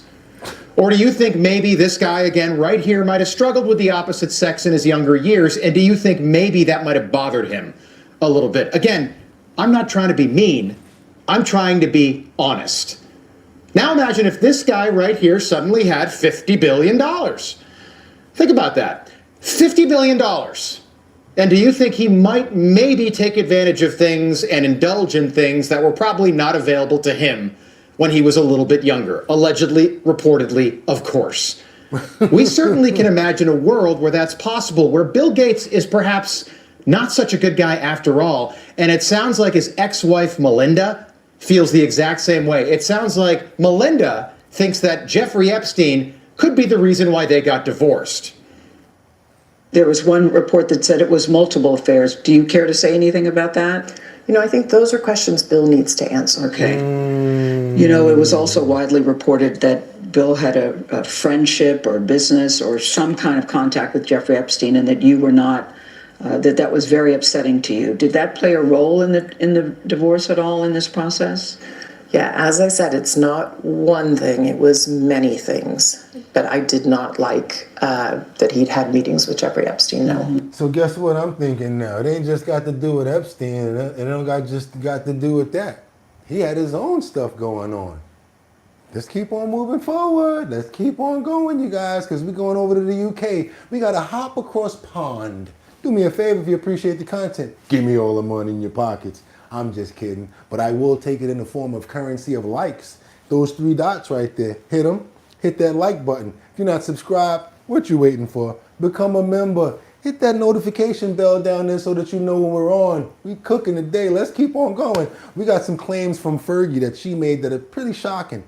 Epstein about her daughter's number 6-year-old life. Yeah, why do these women feel comfortable telling this pedo about their own children? I don't understand. And some of them would actually do a lot of different. I think some of the women are probably worse than Jeffrey Epstein. I mean, after he was charged with what he was charged with and did time in jail, you're gonna ask this man to marry you? She wasn't joking. Sarah Ferguson literally asked Jeffrey Epstein to marry her. He didn't even respond. Let's keep on moving forward. The latest batch of Epstein files are piling more pressure on former royal Sarah Ferguson. Allegedly. You ain't gonna get me. And her closeness to the convicted sex offender. They've also seen the former British ambassador to Washington, Lord Mandelson, now facing a possible police inquiry over his links to Epstein during his time as a government minister. Joining us to unpack this unholy mess is Daily Mirror Royal editor Russell Myers. Russell, let's start with Sarah Ferguson and some astonishing claims over comments it's suggested she made to Epstein about her own daughter. Good question. What was Stephen Hawking doing? Good question. Using very crude language. What's that all about? Well, indeed, James. I mean, over the last few days, we've been going through this tranche of emails and documents, over 3 million of them released by the US Department of Justice. And it goes from bad to worse for Sarah Ferguson, because I don't think until now we really understood the sort of depth of her relationship with Jeffrey Epstein. But of course, that she did have a relationship. It's something that she had admitted in the past. But these emails between Sarah Ferguson and Epstein tell you a lot about how much contact there actually was. She was referring to her daughter's sex life in one email to Epstein. She also mentions several business propositions. She also talks about her love for him, saying, "I'm at your service, please marry me." But it gets even stranger where she refers to Epstein having a baby boy, congratulating him. And this is a couple of years after he had been convicted of soliciting prostitution from a minor. In 2011, she had sent him emails congratulating him on the birth of a baby boy, which is incredible, really, because there's no such proof that Epstein had ever fathered a child, although there are new allegations from another victim this week that she had a baby taken off of her just 10 hours after the birth. So I think there's an awful lot to unpick in this latest raft of emails. There's so much coming up with these kids and all of this little stuff that has to do with stuff. And I'm telling you guys, it's starting to make me start thinking about the pizza gate. There's something there, you guys. There's something there. We're going to keep on moving forward right now. That's enough for now. Let's get on over to the Oval Office. We got Trump, who brutally shut down a reporter during a fiery press conference. You know who I'm talking about, because they always go at it. I don't know. You mentioned two names. I'm sure they're fine. Otherwise, it would have been major headlines. A lot of women who are survivors of Epstein's are unhappy with those redactions that came out. Some of them, entire witness interviews are totally blacked out. Do you think that they should be more transparent? With the fact transparent? that they thought they released too much. I heard that, and you tell me something else. No, I think it's really time for the country to get onto something else. Really. Now that nothing came out about me, other than it was a conspiracy against me, literally, by Epstein and other people. But I think it's time now for the country to maybe get onto something else. But what would you say to people who feel like they haven't gotten justice, Mr. President? Something that people care about. Yeah, what did you say? Go ahead. What would you say to the survivors who feel like they haven't gotten justice? You are justice? the worst reporter. No wonder CNN has no ratings because of people like you. She's a young woman. I don't think I've ever seen you smile. I've known you for 10 years. I don't think I've ever seen a smile on your face. I'm asking you about survivors. You know why you're not smiling? Because you know you're not telling the truth. And you're a very dishonest organization, and they should be ashamed of you. These are survivors of sexual abuse. Woo, boy, yeah. He don't pull no punches. He was like, let me at him, I'll splat him. Woo, made you feel about that big, huh, in front of all those people. Let's keep on moving forward over to New York. Let's get over to the burrito bar. A random attack at a popular Brooklyn restaurant. Caught on camera, you guys. It's called the Burrito Bar. They're about love and burritos, not about fighting and beating people up. Come on, Brooklyn, y'all gotta get right. Or should the Burrito Bar understand where they just moved to or where they're at? Let's keep on moving forward, you guys. Now to a random attack at a Brooklyn restaurant that was caught on camera. Police say that a woman is facing several charges for attacking at least 5 people. Addie Guajardo spoke with the general manager, who described the chaotic and bloody scene. The past 2 decades, Burrito Bar and Kitchen has been serving up a message of peace in Brooklyn. We have peace, love, and burritos. That's our motto. A peace disrupted on Saturday around 3:30 p.m. Screaming obscenities at the top of her lungs, using the N-word multiple times, and then pointing to 2 guests that are of color. Surveillance video released to CBS News New York shows a customer inside the Burrito Bar as tensions quickly escalate. At some point, I saw her grab a butter knife and a fork. She was trying to stab one of the other guests. Surveillance cameras show the woman throw a water glass at a customer at a table.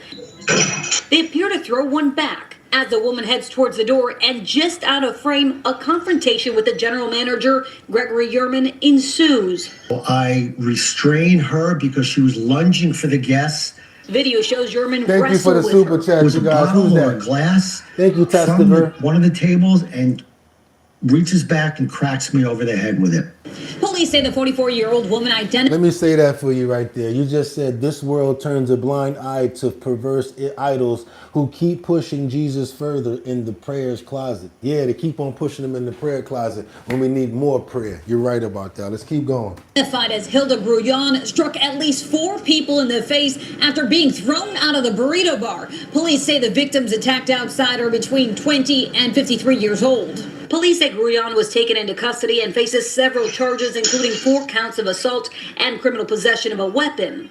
Yerman says doctors used 6 staples to close the gash from the attack. The detective called me today and told me that she was released. She should not be walking the streets. She's dangerous. In Brooklyn, Addie Guajardo, CBS News, New York. You don't understand, buddy. This is New York. You didn't know how good Riverside was for podcasts? This is New York. She went before a judge, probably was one of them DEI judges, and she was like, oh, well, they did it. It was a fight. And you know what? Let's release her on her own recognizances. And you see what her recognizances were. Those wasn't recognizances right there. That should have been somebody that they probably should have gave a bail. But that's what I'm trying to tell you guys about that revolving door of justice. You get somebody that gets locked up. Next thing you know, by the time you go on to get off your shift, they're already out. That makes the police say, you know what? Hell with New York. We're going somewhere where our collars can actually mean something, especially when it comes down to a true crime. Not nothing too crazy, but that was definitely a crime committed there as we saw in front of the camera. Double tap that screen. Let's get those likes up, you guys. We got much more to get into. We got breaking news with the U.S. attorney that announces a massive pandemic SNAP fraud, identity theft, and monetary fraud from SNAP, using the money to buy supplies for their restaurants and their businesses. Let's keep on moving forward, you guys. Double tap that screen. Time to get into some of this SNAP information.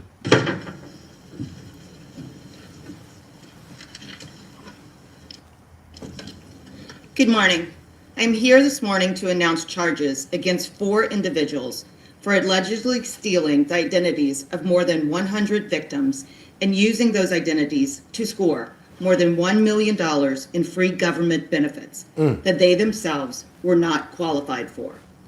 These defendants used stolen identities from victims across the country in New York, Florida, Connecticut, Kentucky, New Jersey, Pennsylvania, and here in Massachusetts.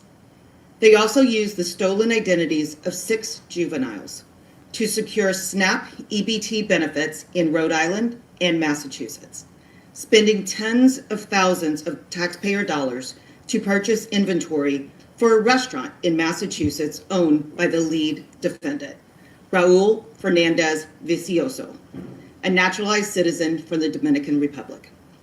Fernandez Vicioso and his co-defendants, 2 of whom do not have legal immigration status and 1 is a green card holder, used the stolen EBT cards to purchase large quantities of expensive bulk food items, such as multiple pound packages of chicken, beef, and pork at various local wholesalers and food markets to stock their restaurant at no expense to themselves, but at considerable expense to taxpayers. So when you swipe that, you don't think that people can see what you bought? This is government money. They saw that you just bought a whole slab of beef. Yeah, you need that for your family? Let's go. As a result, they sold menu items at the restaurant at a complete profit, later wiring the fraud proceeds to individuals living in Venezuela and the Dominican Republic, among other places. There you go. The state of Rhode Island picked up on the fraud in June of 2024. So again, when you guys are on the train or you're on the bus and you want to feel sorry for that lady that's coming through, Candy, Candy, Candy, and she conveniently tied her child to the back or the front of her, go ahead and fall for it. Go ahead and fall for it.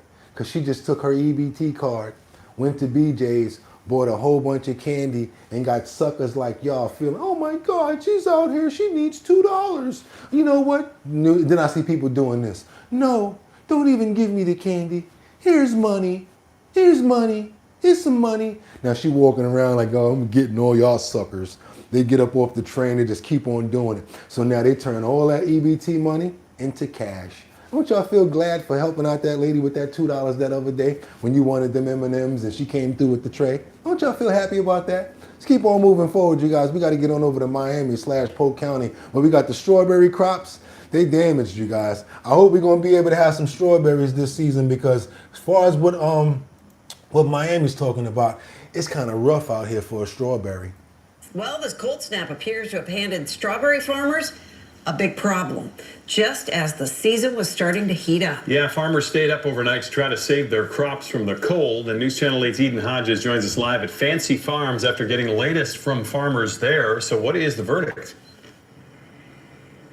Well, farmers' overnight efforts were not as successful as they had hoped. And this plant stand that we're at today they're not even selling strawberries because they weren't able to pick them for all the ice and slush. If it's cold enough for icicles on the farm, it's cold enough to lose the biggest harvest of the year. Well, I see dead fruit, so that ain't good. That ain't good. Farmers are finding dead strawberry blooms on Monday after being up all night covering their plants with ice to try and stave off 20-degree temperatures. You lose a little sleep. What you lose a whole lot of is your crop. Farmers won't know the full extent of the damage from the cold for at least a few days. Carl Groom says he's been around long enough to know the early signs. Yellow in the bloom, it's good. That one will pick. This one won't pick. It'll just shrivel up to nothing on the bush. Based on what I've seen, and right now, there's a lot of loss of fruit and small green berries. Groom says farmers will feel the loss of these blooms a little more in the coming weeks. Yeah, y'all. So we're going to have some problems with the strawberries. And you know what that means. When there's a small amount, there's going to be a high demand and the prices are going to go up, or they're going to try to get them from somewhere else. Be careful where you're getting your strawberries from. Make sure that you put them in warm water. If any parasites come off, might not want to eat those strawberries. Keep on moving forward, you guys. We got to get on over to Texas/Fort Worth. Got these store managers that reunite with the freezing cold woman. That's right. She says he saved her life. The other day, you guys asked me, so whatever happened to the lady that was outside freezing in Texas? Took me a minute, couldn't find a lot, but guess what? Actually was able to find some follow-up stories on what happened to her. Let's see what's going on. Last Friday was Bobby Burrell's 50th birthday, and she was just trying to get to a warming shelter when the freezing rain started coming down. But she found the shelter was closed. So I couldn't stand up, I couldn't walk. I started crawling through the ice to try to get some help. The gift Bobby Burrell never saw coming was Faris Hussein. A customer had told the store manager about Burrell outside, and he knew right away who she was. Bobby Blue-Eyed Burrell, as he affectionately calls her. Without hesitation, Hussein ran outside. He found Bobby, picked her up, and unintentionally gave all of us a reminder of what true empathy looks like. Think about it. It's like, God's watching her. She's been through a car accident just a few months before that. Her birthday was the same one night before it froze over. It's kind of like, God was watching over you like, no, we're going to make sure you're good. Burrell has been a regular at Evans Food Mart for about 5 years, but it only took about 5 seconds for all of us to realize that while kindness isn't something for sale on the shelves here, it's something that does come with every visit. So you saved her life, now she's going out with a cigarette. I'm just kidding, y'all. Let's go. It's just a big turn in events, and hopefully to inspire others to help. Yeah, you guys, y'all wanted to know what's going on. I couldn't find any other follow-up on that but a little clip. But since you wanted to know, I did the research to find out and see where we're going with that. Double tap that screen to get those likes up, because now we got to get on over to Miami. This family escaped a house fire and luckily got out with the dogs and the cats. I'm so happy about this situation because it could have been so much worse. Happening right now, we are getting these new pictures of the damage done to a home after an overnight fire. Well, these are coming from Miami Fire Rescue. We are learning 5 people were able to get out. Luckily, they were not hurt. A dog and several birds were also rescued from this home. Now, firefighters are telling us that the fire was contained to the garage, but the smoke, it went all through this home. Well, let's give you a look at that scene overnight. Our crew was actually the first news crew there very early this morning. Well, firefighters pulled up to see a lot of smoke and flames coming from this home. This is right along Southwest 24th Terrace near 22nd Avenue. Right now, the cause of the fire is under investigation. I'm just glad everybody was able to get out, as well as the animals, and everybody's safe. Yes, y'all, double tap that screen and get those likes up. Y'all know what we doing over here. We keeps it moving. It ain't over. Thought you ain't like the beat. Groove me. Ow. Baby. That's right, you guys. We're going to keep it moving. We got more to get into. Let's get on over to Miami, staying in Miami, and Pembroke Pines. We got this dog advocate who cares for 3 puppies. Police officers rescued in Pembroke Pines. How many people love dogs? How many people love puppies? You guys always know when it comes down to the animals, we always try to show some love. Pembroke Pines home will soon be up for adoption after police say they found them suffering from abusive conditions. Their former owner, now behind bars, Local 10's Jackie Pascal is in Pembroke Pines with the details. A man charged with abusing and starving those dogs. He is set to be back in bond court this morning. Right now he's being held here at the Broward Jail on 15 different charges. That is as his dogs are now in foster homes trying to recover. Pembroke Pines police say these 3 pups were abused. 2 are only 5 months old. The other is about 2 years old. We're told the dogs were cramped inside a 4-by-5 foot crate, unable to move and malnourished. The smallest pup weighing just 4 pounds. Police say they found them all on Sunday night. They were called to an apartment along Southwest 122nd Avenue by a neighbor concerned about the dogs being in a crate on the patio in the cold weather and overall abuse. Officers reported seeing animal feces and urine inside and no food or water available for the dogs. They arrested the owner, 24-year-old Jalen Tyree Holmes. Good. He now faces multiple animal abuse charges. Good. 3 counts tormenting, depriving, mutilating, or killing an animal. Holmes, we've learned, was already out on pretrial supervision for a domestic violence case. He appeared before a bond court judge on Monday. Mr. Holmes is not to own or possess any animals until further order. The dogs have all now been seen by a vet. Officials say they're waiting on lab work to see the extent of their health issues. But for now, they are in foster homes, being sheltered from the chilly weather. Well, I'm glad they took him from him, and I'm hoping that they give him a lifetime ban from having any animals, and hopefully it goes state to state, because you know what people do sometimes. They go to another state, and that ban that's in that state don't stick in another state. Let's go ahead and pray for the dogs. That's right, we pray for the animals, that they get in a better situation, that they come out of this in a much healthier life. They find great fosters, and they be able to have fun and do what dogs do. That's be a dog. Amen. Love the animals around here. We don't play. Let's get on over to Northern California, where there's an issue going on right now. And guess what, you guys? If you live in Northern California, you might want to look out, because there is a gray wolf warning in Northern California right now. Be careful out there. The gray wolves is coming. Let's go. We know that there are several dozen gray wolves in California, at least now. 14 of them have been tagged with GPS collars, and over the weekend, for the first time, one of those collars pinged in Truckee. The Truckee Police Department alerted the public on social media over the week. I don't know about y'all, but I think that was dope. To be able to actually have a wolf howling on your camera, that was kind of fire right there. He said, oh!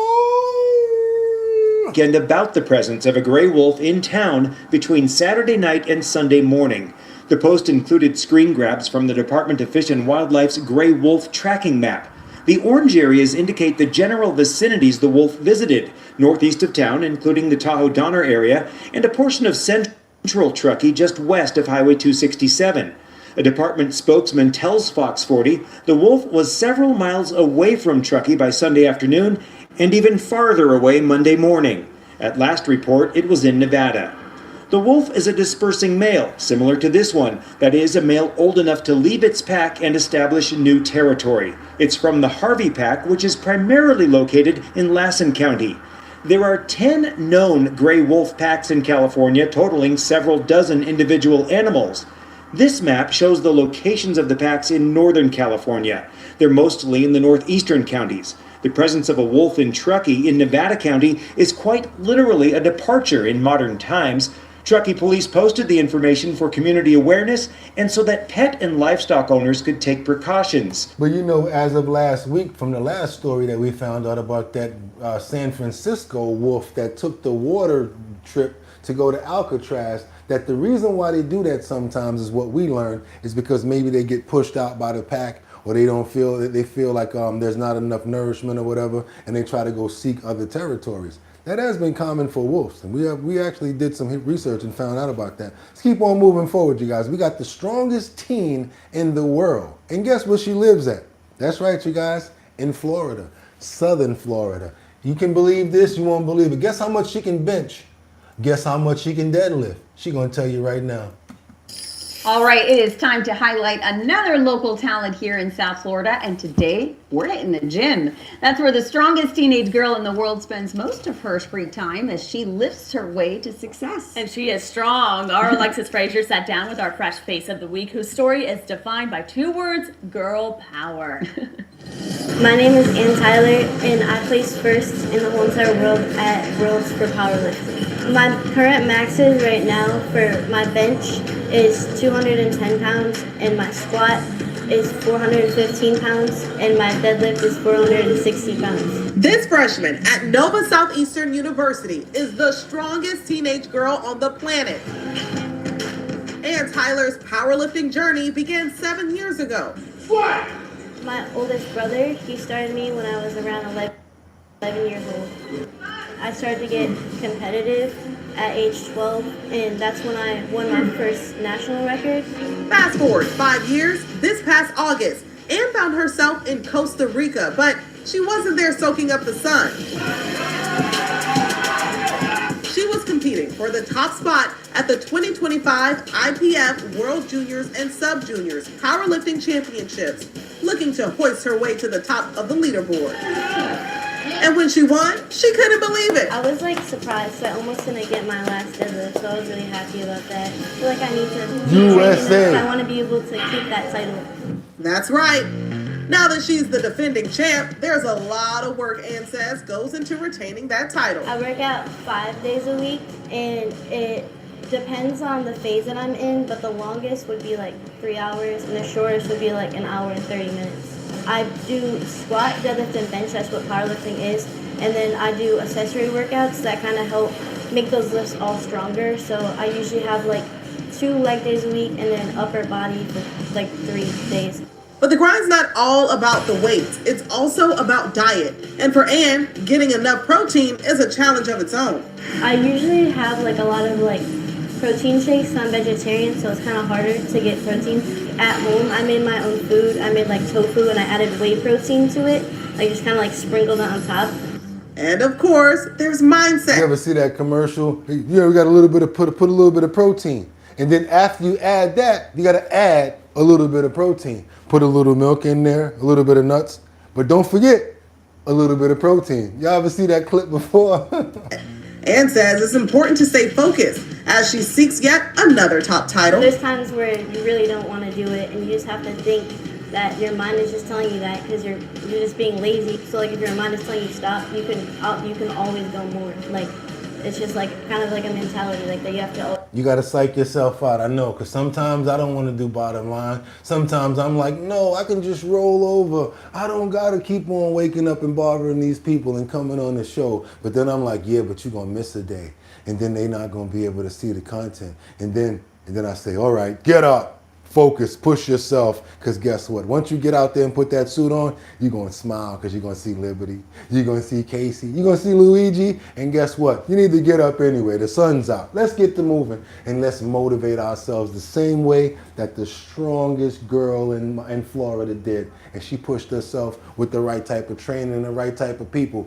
You can do the same. Yours can as well. Let's keep on moving forward right now, you guys. We got to keep on moving forward to Alex Arnold. You know who that is? That's the one that climbed the 101-story building.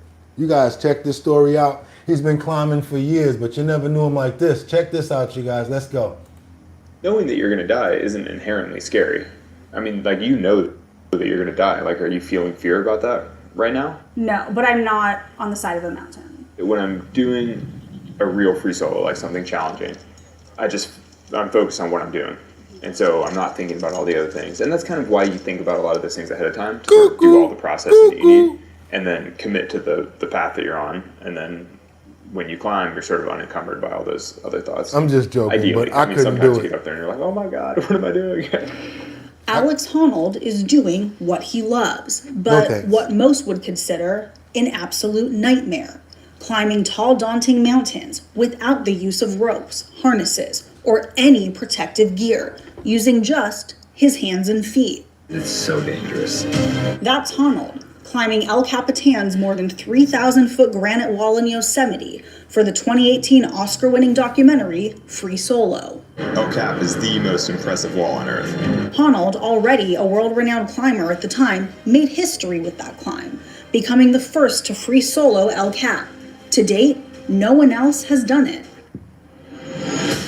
3 reasons why you should come with us to the Church of Jesus So you Christ know what of he Latter-day decided to Saints do, right? this Sunday. He wanted Number to one, go. you'll connect. He wanted to go further. It's been a lifelong dream of mine to climb a skyscraper. Honnold's next challenge is something else that's never been done before. He'll attempt to scale one of the tallest skyscrapers in the world, the Taipei 101 Tower in Taiwan, 101 floors and more than 1,600 feet tall. This time, we'll see his climb as it happens. Never. The event will be broadcast live on Netflix. We had questions about all of it. from his preparation to what this meant for climbing. So we sat down with him in Los Angeles. As you guys know, he's already completed this climb. It's already on Netflix, and his mother has a lot to say about it. You guys want to go check out that video, that show, you might want to go see that. Because from him to go to those mountains, to go to that building, that was a feat in itself. Now, how many people out here love their mother's cooking, no matter what she cooks or where she makes it? It's just something about the way that the mother, they call it, she put her thumb in it. She put her toe in that. And no matter what, it always tastes delicious. No matter what, like when Tupac said, when I was young, me and my mama had beef, 17 years old, kicked out on the streets. And then mama would always make a meal out of anything. You remember that line, right? Let's keep on moving forward right now, because we got this one woman, you wouldn't believe it. Thousands of miles in the air, making sandwiches for her family. And guess what? It's like second nature to her. Not even throwing off a little bit. Let's go. What's mom doing at 30,000 feet? Starting with the Mayo, 71-year-old Shelly Murphy is making sandwiches for her family on their Delta flight from Salt Lake City to Boston. All 7 of them. With rolls spread across 3 tray tables, Shelly piles it on. Ham, turkey, cheese, veggies, the works. Aw, thank you, Mom. First, she hands a ginormous sandwich to her daughter. Then, the rest of the clan. Dad, how is it?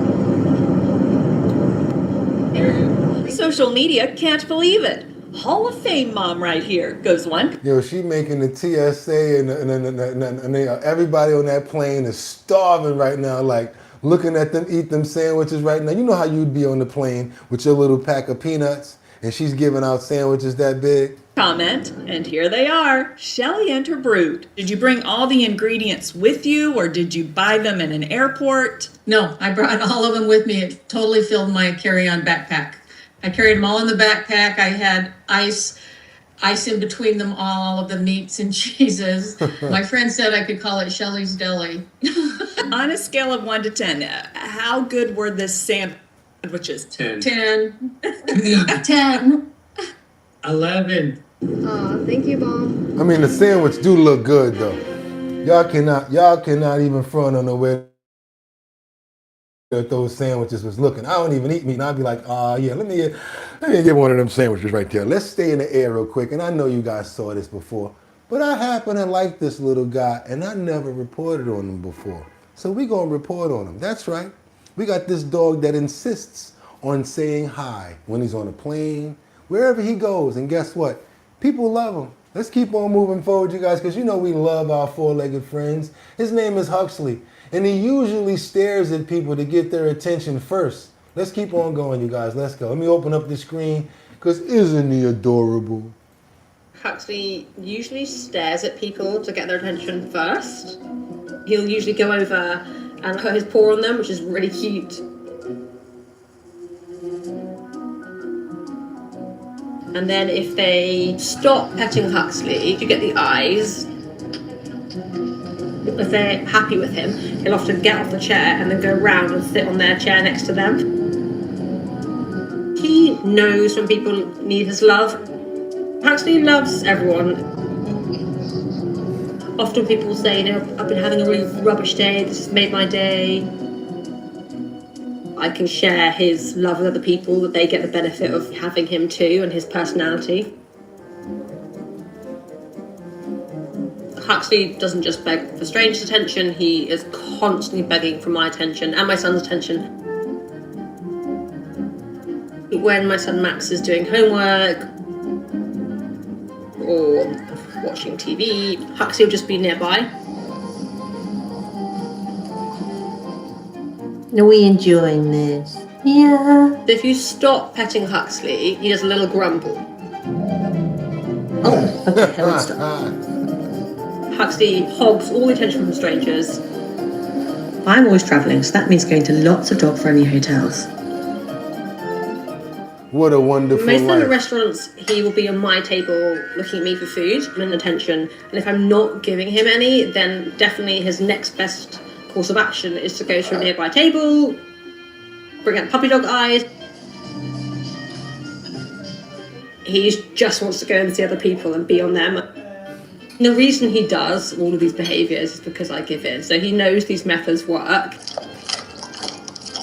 He is fed very well, has great nutrition.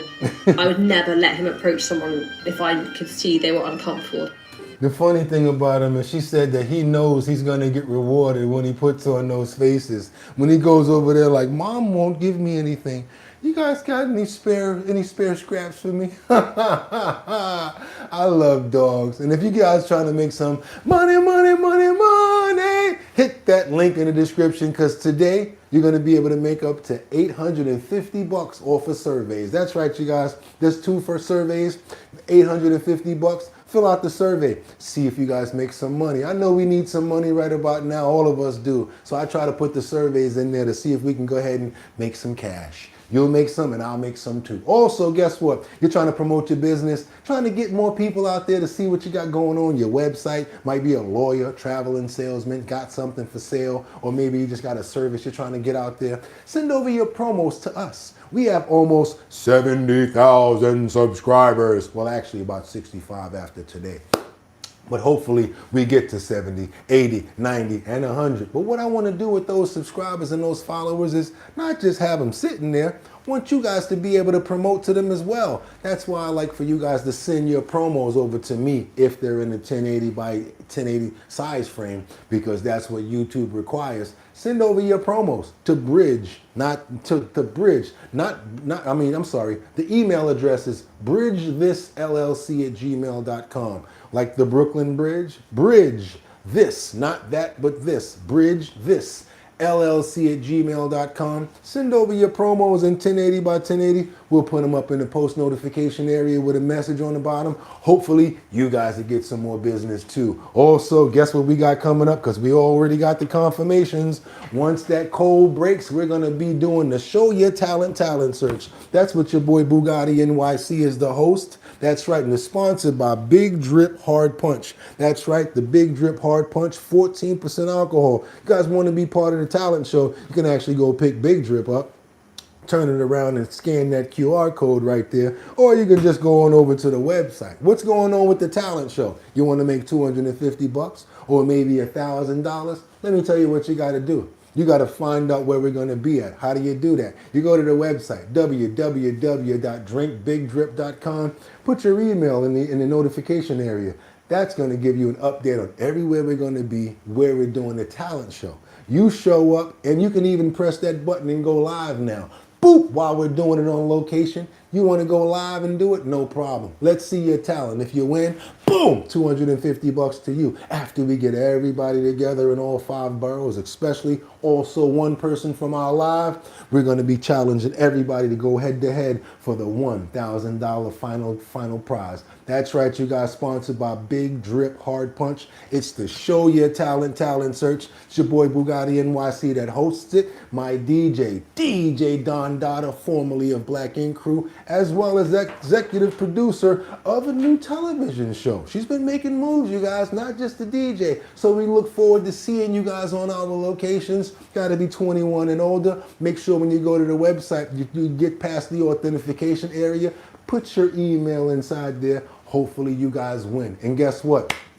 Can't wait to see you. And wherever you're going to be chiming in from, we have a way to do it now where everybody can be a part of the talent show, not just people that's local to New York. So if you want to be a part of the talent show, all you got to do, again, go to the website, www.drinkbigdrip.com, put your email address in the link, and we'll keep you posted on where we're going to be. You know what it is, you guys. It's hump day. Once we get over that hump, it's smooth sailing to the end of the week, but we're still here and we still got to do it. It's Wednesday, you guys, so you know what I want to do. I want to make sure we get those prayers up for everybody in the chat. I want to pray for great spirits. I want to pray for good health. I want to pray to make sure that you guys are safe when you go outside, if you go out there today. Let's pray for your family and your animals as well. Who we're praying for? Miss Swanza. I see Liberty and Justice that we're praying for. Frank. I also see Rebecca, Lanyen Bueno, Jordan. I see Sky. Good morning, Sky. How you doing, Miss Swanza? Still Derek. That's Cherie right there. I also see Rebecca, Lanyen Bueno, Adam. Who else is that? Jay Wood. Okay, who else? We got still Derek. Okay, Megan, Shatina. Okay, Joe, Jordan? Okay, we also can't forget Miss Swanza. Can't forget Temnogen. Can't forget our friend Sam Champion. People that are always here, Luigi. Can't forget Liberty and Justice, Casey, Jeffrey Spilker, Mark Dorfman. All of you guys, just want to say amen. And with that being said, guess what? We're going to be here tomorrow, Thursday, 6 o'clock in the morning to do it all over again. Have a fantastic day. You guys be safe, because guess what? You could have went anywhere. Fact of the matter that you came in to chill with me, I appreciate you. So until tomorrow, 6 o'clock, same place. Get 'em! Peace.